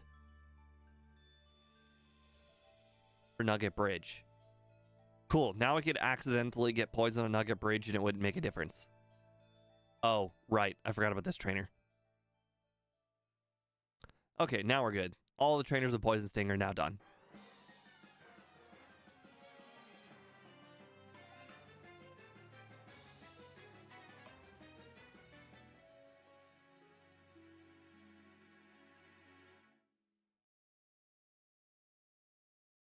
Okay, now the question is, should I just straight up catch the Spearow or try putting it to sleep first? Because putting it to sleep first did not work last time. Okay, it woke up immediately. Screw it. 1 attack is good enough. Perfect.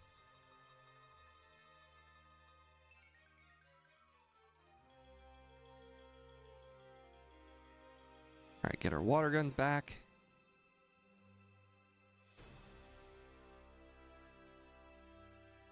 That was level 9, I think.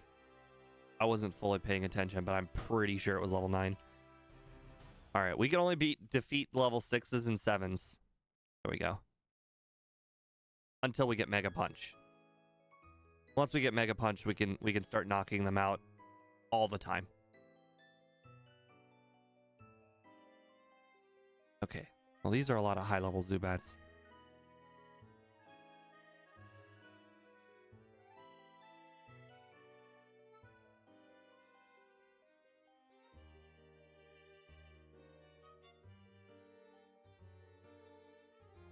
Hello, level 6 Zubat. Give me a second. Need to move around my moves before I can defeat you. Oh, level 7 Zubat. Where were you guys when before I had Mega Punch?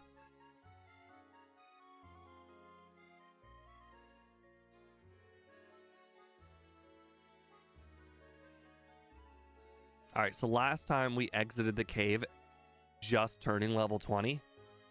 Oh, nice. Paris right on time.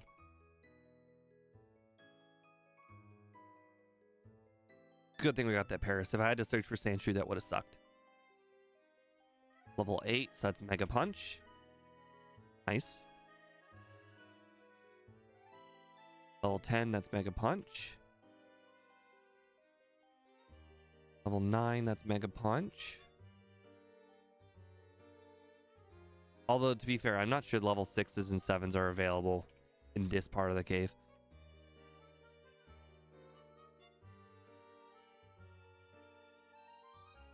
Oh, wow, that did not one-shot Rattata. I expected it to.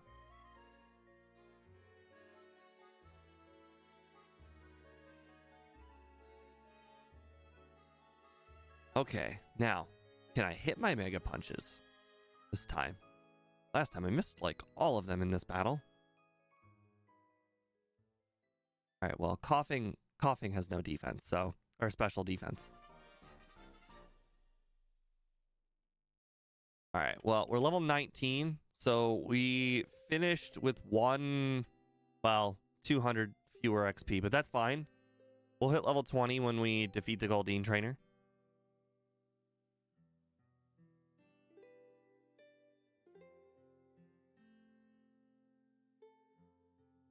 Okay. Nice, no damage taken. Just save just in case weird things happen, like first turn X defend, followed by like 3 crits. Nice. Can we hit our hypnosis this time? No. And the oh boy. Oh boy, we got a miss. Oh boy, we're getting all the misses. Okay. Okay. Okay.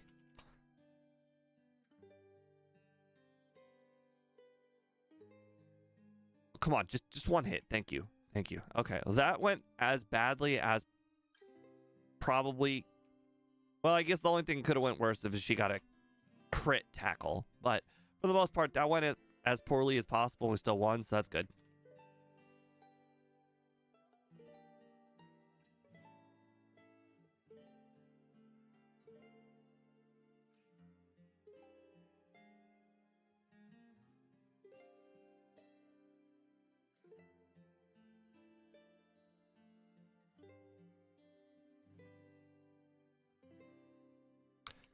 Interesting. I think we were 1 level lower, and that actually caused that to be a 3-shot instead of a 2-shot.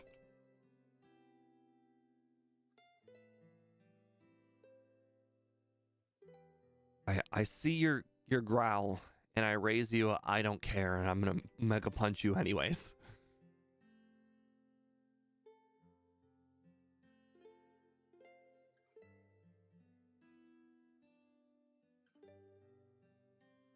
All right.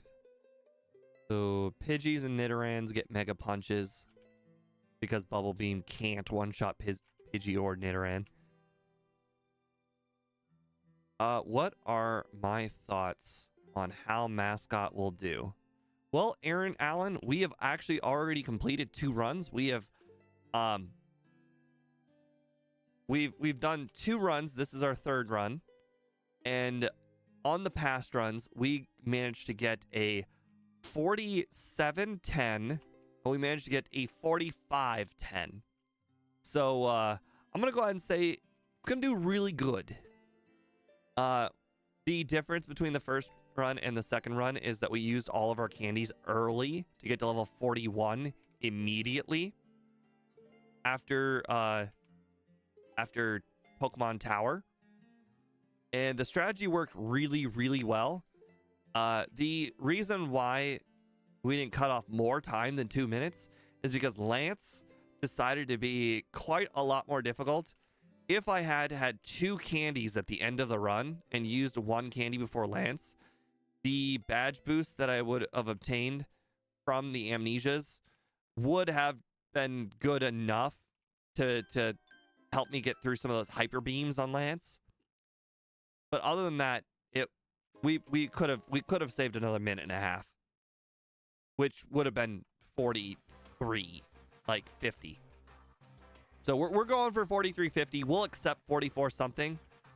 The person who did the $10 donation to get us to do a 3rd run, he wants sub 45. So fingers crossed we can get that for him. But technically sub 44 is possible.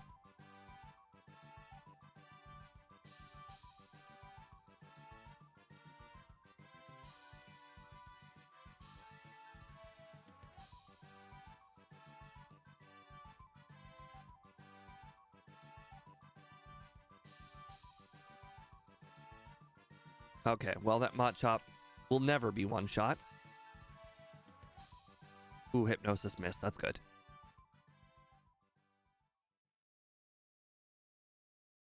Well, I tried Bubble Beam on run 1 and 2. Tried Mega Punch on run 3. That Machop is never going down in 1 hit.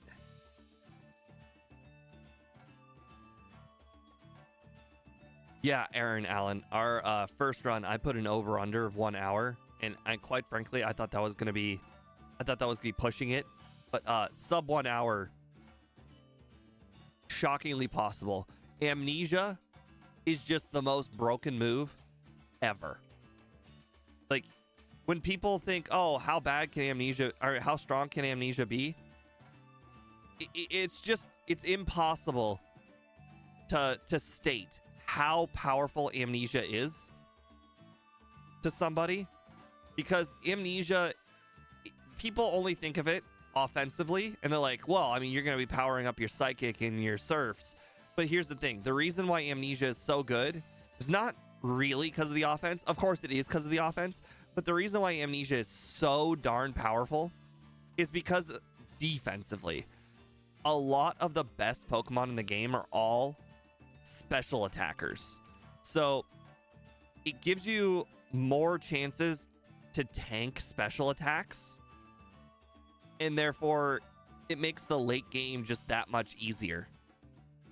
Like, all of Lorelei's team are special attackers. Bruno's Bruno's team is physical attackers, but nobody cares about Bruno. Bruno is not hard, even a little bit. The Agatha team tries to use Dream Eater. They don't successfully use Dream Eater very often, but technically they're special attackers, and their statistics are lopsided specially. Now, Lance's team, they're physical attackers. All of them are physical attackers.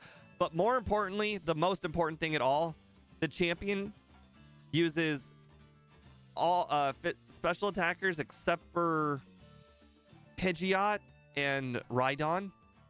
Rhydon doesn't do a thing. Rhydon sucks. Rhydon's like one of the worst Pokemon ever, and specifically the Champions team. Yellow version Rhydon's way better. This version Rhydon's terrible.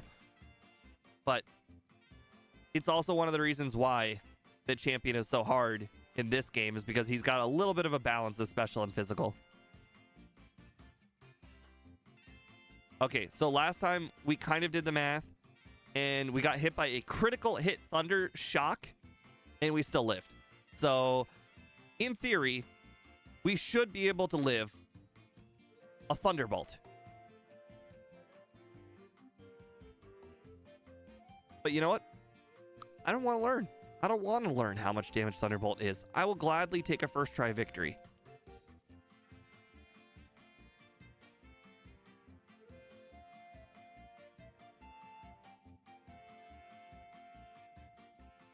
All right, so as we mentioned last time, we accidentally battled a few extra trainers.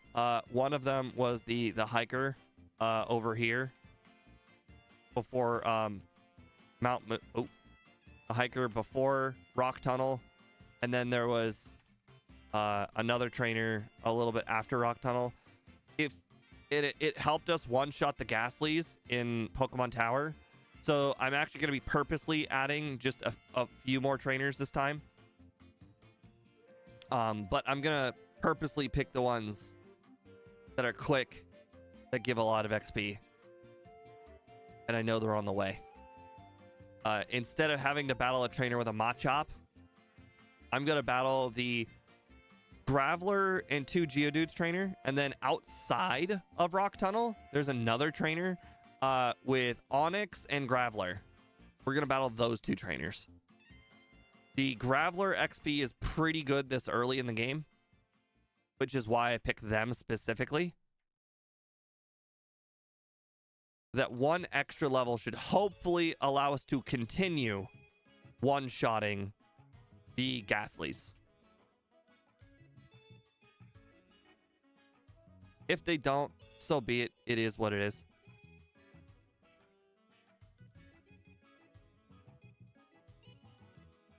All right, now the question is, can we get past the next trainer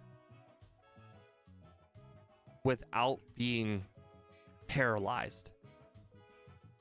I'm perfectly fine with being poisoned. I do not want to be paralyzed. Thank you. What about you? Well, you just have poison powder. Fantastic. Or just straight up no damage. You know, that is as good as an attempt can go. All right, here's the one trainer I was talking about. Oh, sorry. I thought he had 2 Geodudes and 1 Graveler. That's the last guy. That's fine. This guy's fine.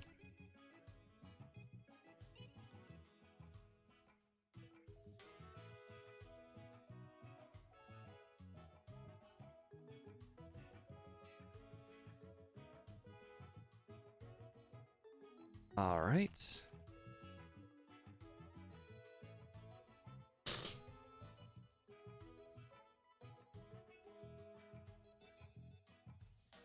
Oh, we're also going to do the Ice Beam thing that somebody recommended earlier.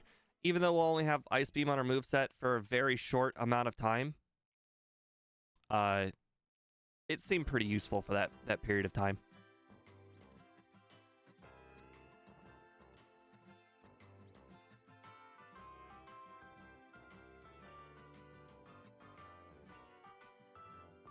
Oh, thanks. Thank you, Aaron. I appreciate when I get new regulars. I think it's has something to do with my subscriber count has been going up lately, which is obviously a great sign. And people have been watching my streams for a lot longer on average than they used to. The average, now don't get me wrong, the average is still low because plenty of people get recommended the stream and then don't watch the stream. But the average used to be approximately 9 minutes. Now the average is closer to like 19, 17-ish minutes. So, I mean, I'm doing something right.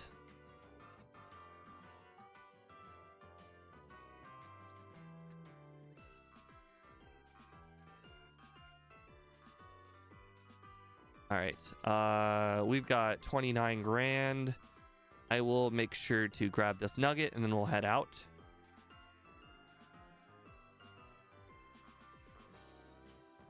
Oh, I did make a mistake. I was supposed to grab this PP up. That's okay. It doesn't waste that much time considering I had to pick it up anyways. Okay, so let's see. Full restore, max potion. That's good. We got to keep both of them. Ooh, and 3 potions. Nice. That's the most potions of any run we've gotten to keep so far.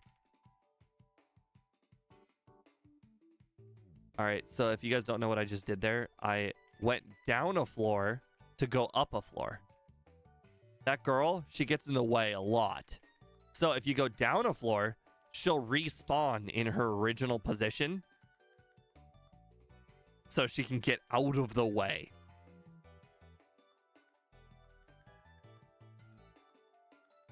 All right. So, 1 Carbos, 2 Calciums. We were so close to be able to afford another, but I am not wasting the time. We have precious seconds to spare on this run. 10 seconds is the difference between first try, or well, getting a sub 45 and not. I'm gonna use the Carbos and the Calcium when I teach Psychic and PP up Psychic. I think if I do every single inventory thing all at once, it'll save some time.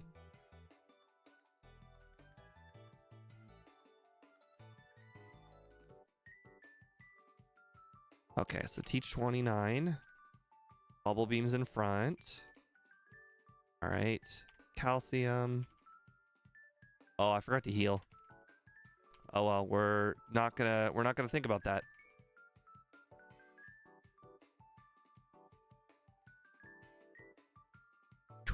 Okay, let's do this. All right, so we got Ice Beam now. That's good. All right, so we still have to hit the Hypnosis, which is fantastic. Nice crit. Okay. Now we got. Oh right. Can't knock out Growlithe now that we got rid of Bubble Beam, but that's fine. Ice Beam was worth it. Okay, now the important question is, can we knock out Ghastly in 1 hit?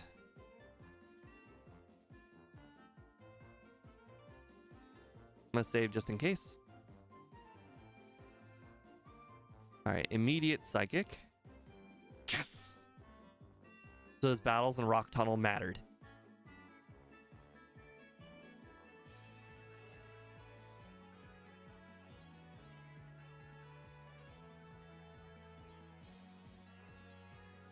Now, this one is also close, because this one's one level higher than the previous Ghastlies. Okay, well, I'll take a crit. I'll take a crit any day.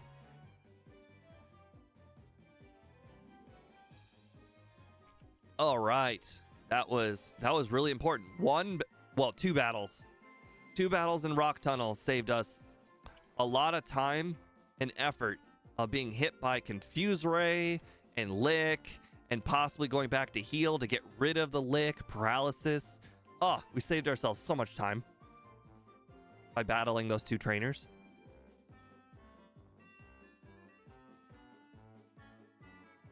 All right. No hypnosis. Thank you. All right, so we just hit level 35.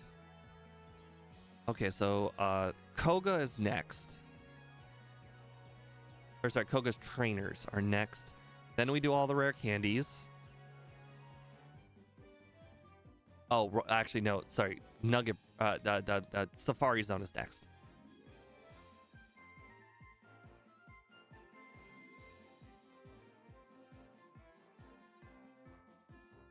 All right. I will not screw up the repel trick this time. For anybody that was curious about the repel thing I mentioned earlier, let's use 1 repel now. Now, you're wondering, why would you use a repel? You can't repel away the Snorlax. I mean, the reason why you use a repel there is because if you go like perfectly like that and go right to the rare candy and then let go, the text that says the repel wore off is like 2 flowers, 3 flowers away from the PP up.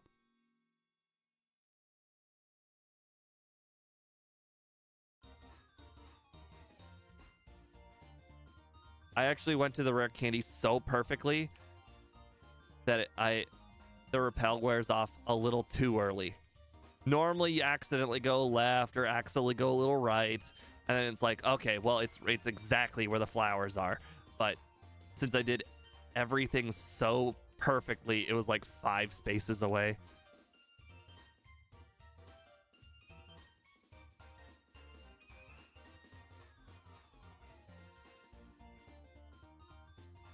All right, I'm going to do all the bag stuff when we get to Koga's gym.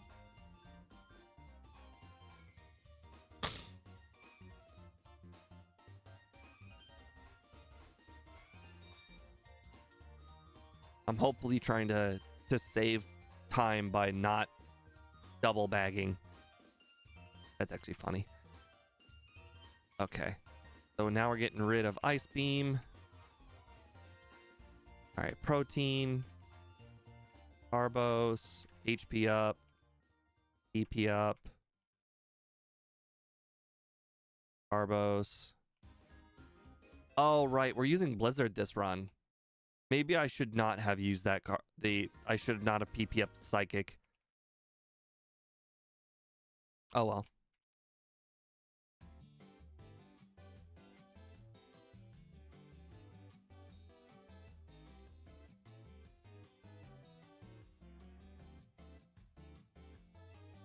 Can you believe it was disabled that long? Jeez. All right, this guy's not going to give 2,500 XP, so we're going to use our candies now. Bye-bye Body Slam. Save. All right, last time 1 Amnesia was not enough to one-shot. It was 2 Amnesias. All right, Poison's not that big of a deal. We've got the Boss KO Full Restore.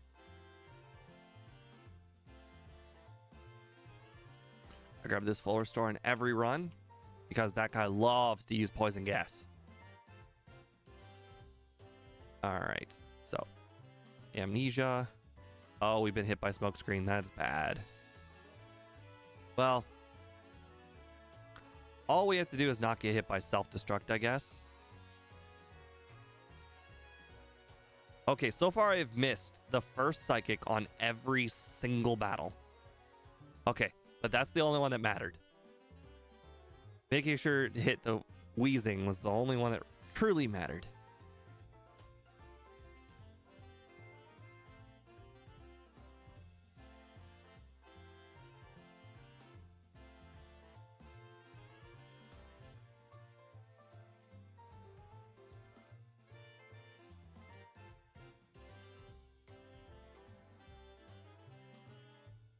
Okay, this time I'm gonna do something a little bit different. I'm gonna do Koga. Or sorry, I'm gonna do Blaine before Erica. Alright, we're not gonna battle that guy either. The reason why I want to do Blaine before Erica is because I did not one-shot the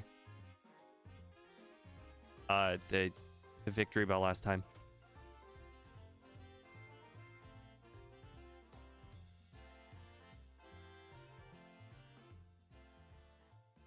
All right, we don't need to go to the 7th floor for the calcium. We're good. Just we'll head directly to the rival.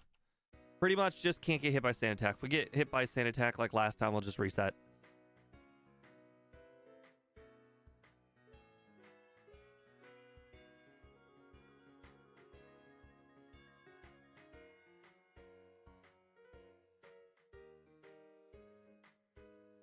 I'll take that.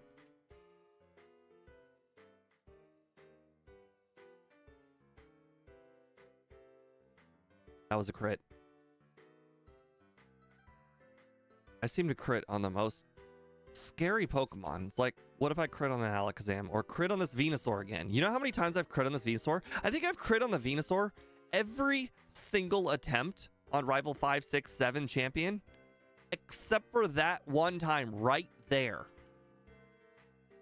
That I've crit on every Venusaur. And luckily, the Venusaur has never once used Razor Leaf. If the Venusaur had ever used Razor Leaf on any of the previous attempts, it would have defeated me. So sometimes it's better to be lucky than good.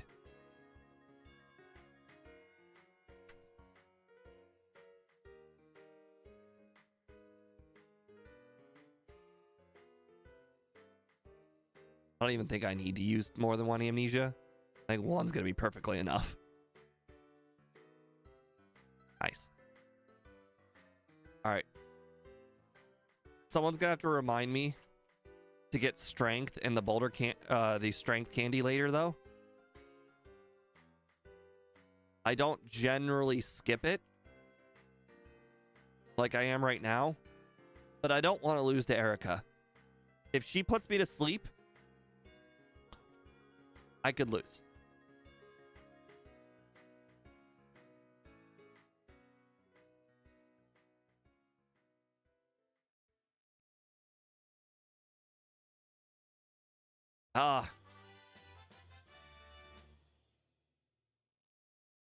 Last time we learned Psychic at this high level was not enough.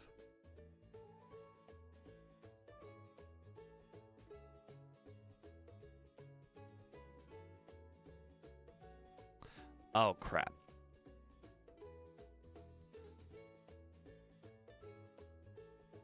What solid advice. Can you believe this almost abandoned mansion? Oak won't let you use a bike? Crazy.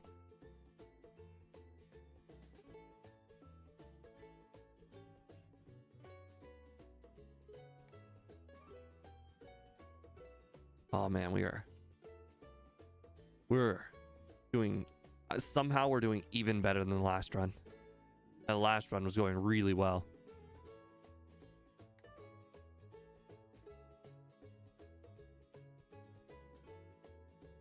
All right, looks like I got the calcium and the carbo still.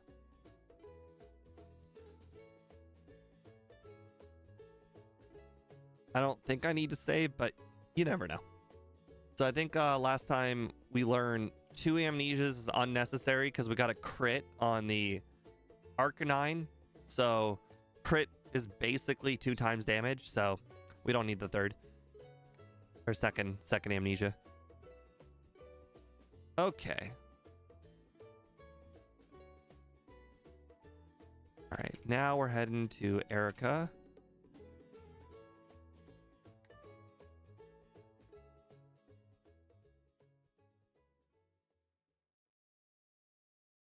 Believe it or not, I think this trainer is going to be just as fast as the Execute trainer because the Execute trainer is a 2 or 3 shot and it can hit me with Hypnosis.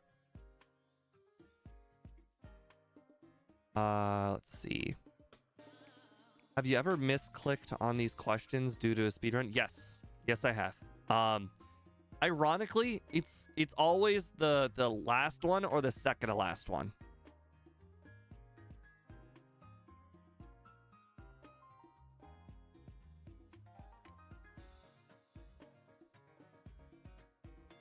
Yeah, you always want to do this one or do Erica before the strength candy, because then you can't use strength if you haven't beaten her yet. All right, now we can go get the strength boulder candy before I forget about it. Oh, and here's one thing I always like doing. I like teaching strength, then surf. Luckily, my main Pokemon was using surf today, so I didn't have to change that in any way.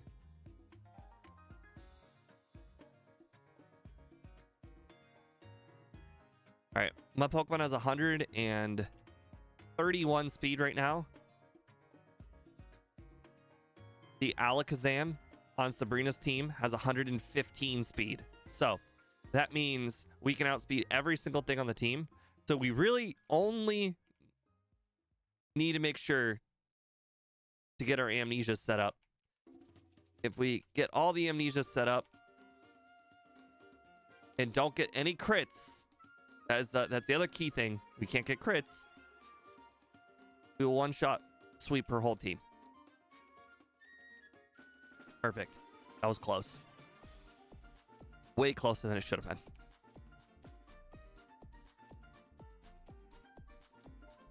All right, so let's see. We got 5 candies. We were in the exact same position as last run. Basically have the same exact trainer XP and everything.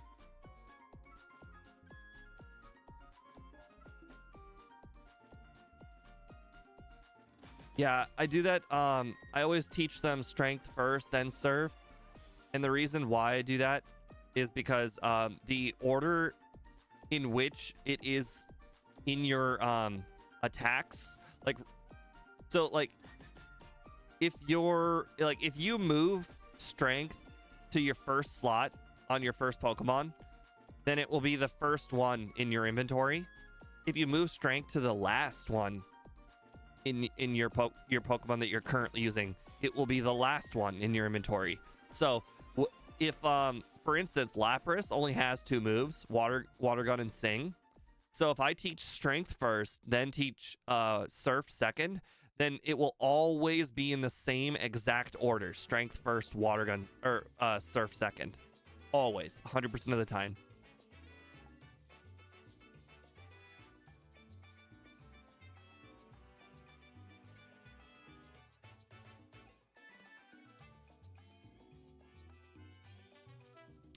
All right, this time we'll use 1 less candy.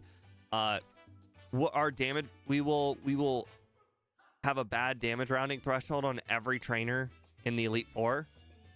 But you know what? It is what it is.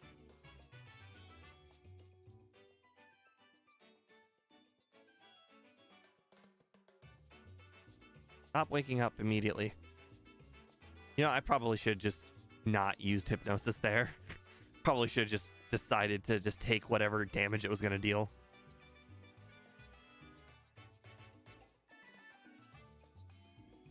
It's really, really convenient that we're always faster than Alakazam. Because then, oh my god, we didn't crit again. Perfect. Oh, we need 1,000 XP. 1,000 XP. Unfortunately, Mr. Mime Guy's not going to do that. We'll battle 1 trainer. Just 1 trainer in Victory Road. The very first one with the Persian and the Ninetales.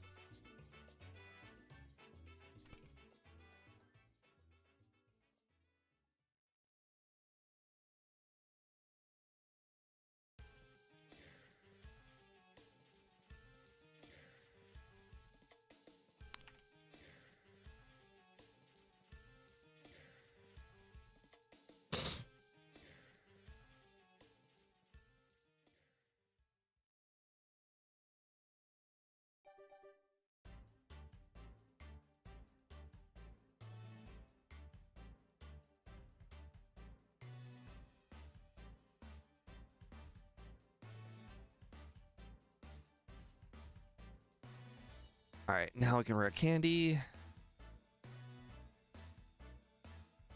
I can just use all of them. Because I'm about to pick up this one. Oh, crap. I was supposed to hold on to one of them. Darn it. Oh, that's unfortunate. You know what? Actually, you know what? We'll use it on Lance instead of the champion. You saw nothing.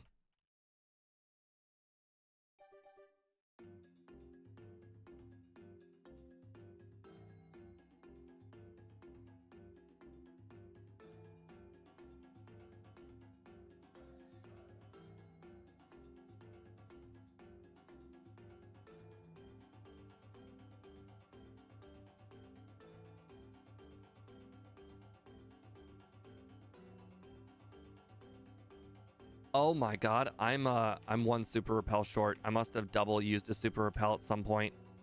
That is... Oh, you know what? I think we're fine. That's why I always buy one extra super repel by accident. It's not an accident. It's for these moments where I accidentally use 2 super repels.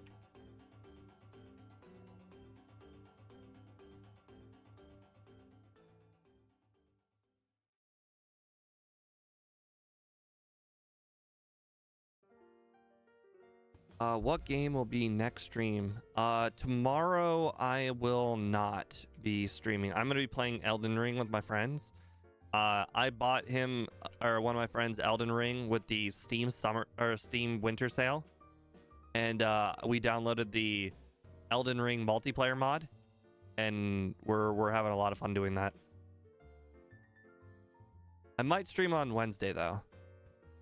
Still not sure what I'm gonna stream. I have not posted my schedule, and that's on purpose. I'm waiting on an answer from Ike on if we're gonna do a stream together on Friday without Speed, because Speed's working late on Friday.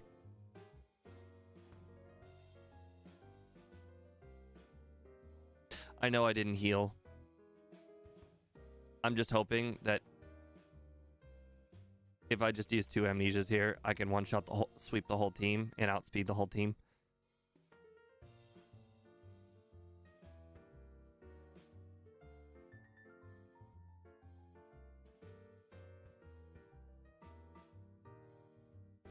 Okay, elixir, full restore.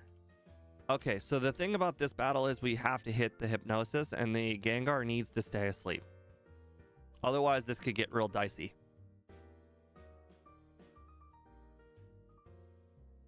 It immediately woke up. Oh my god. Okay. That was so much bad luck. We hit 2 hypnosises and it immediately woke up for our first reset.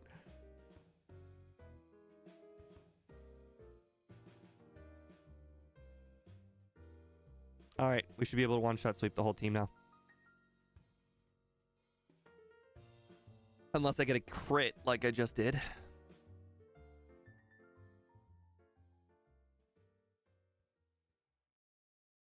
All right, we're going to use the rare candy here. We need the defense badge boost from Amnesia. Another Gen 1 quirk. I don't think we need the badge boost for the champion. We just need it for Lance.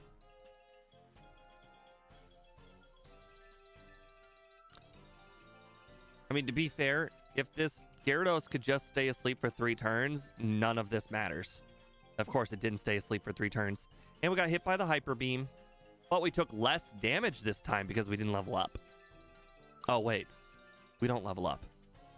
Last time either. Well, I'm not going to complain. Everything went well. That's all I care about.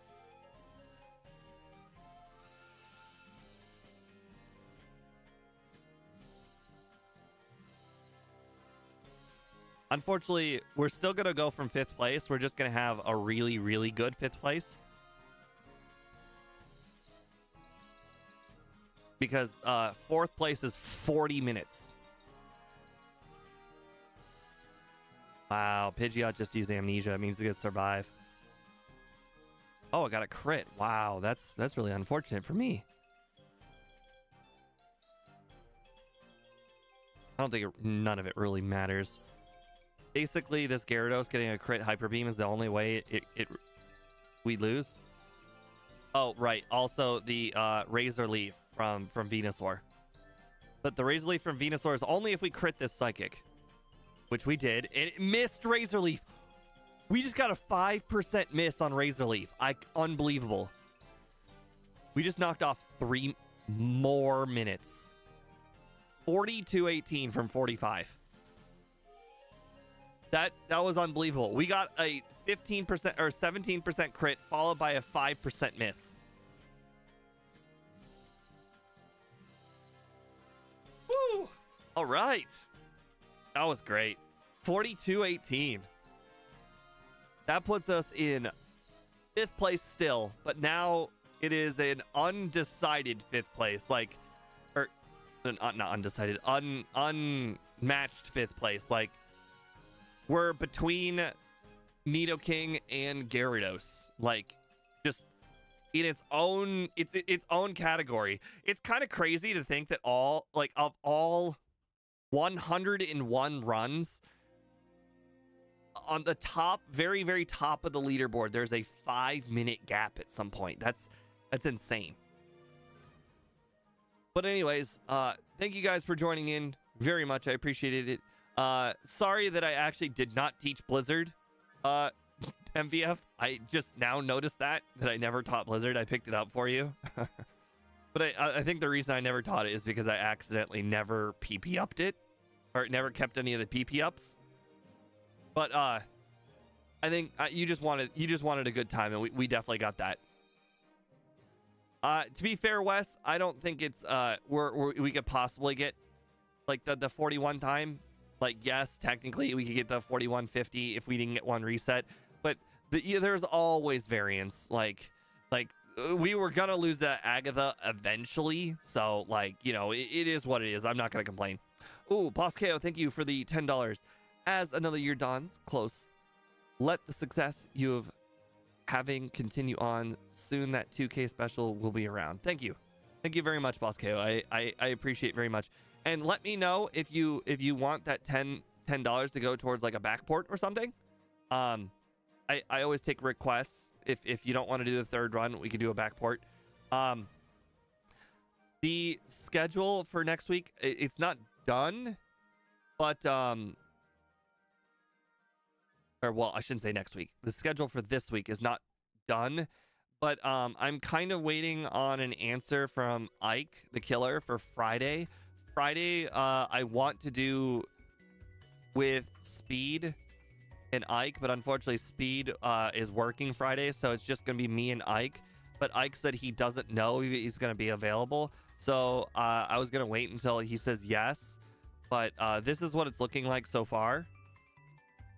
Speed and I are gonna do a poll tomorrow between Leafeon, Bear, Giraffe. I'm sure I said that wrong, but it's the evolved form of the Gen 2 Girafarig, Weavile, which is the evolved form of the Gen 2 Sneasel, Leafeon, which is the evolved form of the Gen 2 Eevee. The reason why we did it is they're all Gen 2 and they're all like evolved forms, so it's like, hey, let's do a really cool run. If you're wondering why we picked Leafeon and not Sylveon or Glaceon, Leafeon is by far the best Eevee evolution. Prove me wrong. Reason why? Leafeon starts with Razor Leaf, which is better than, well, with an egg move. Starts with Razor Leaf, which is better than all of the Eevee evolutions. I don't know why Leafeon gets it, but Leafeon is just better. It gets a better starting moveset. Leafeon also learns Swords Dance via level up, which is also ludicrous.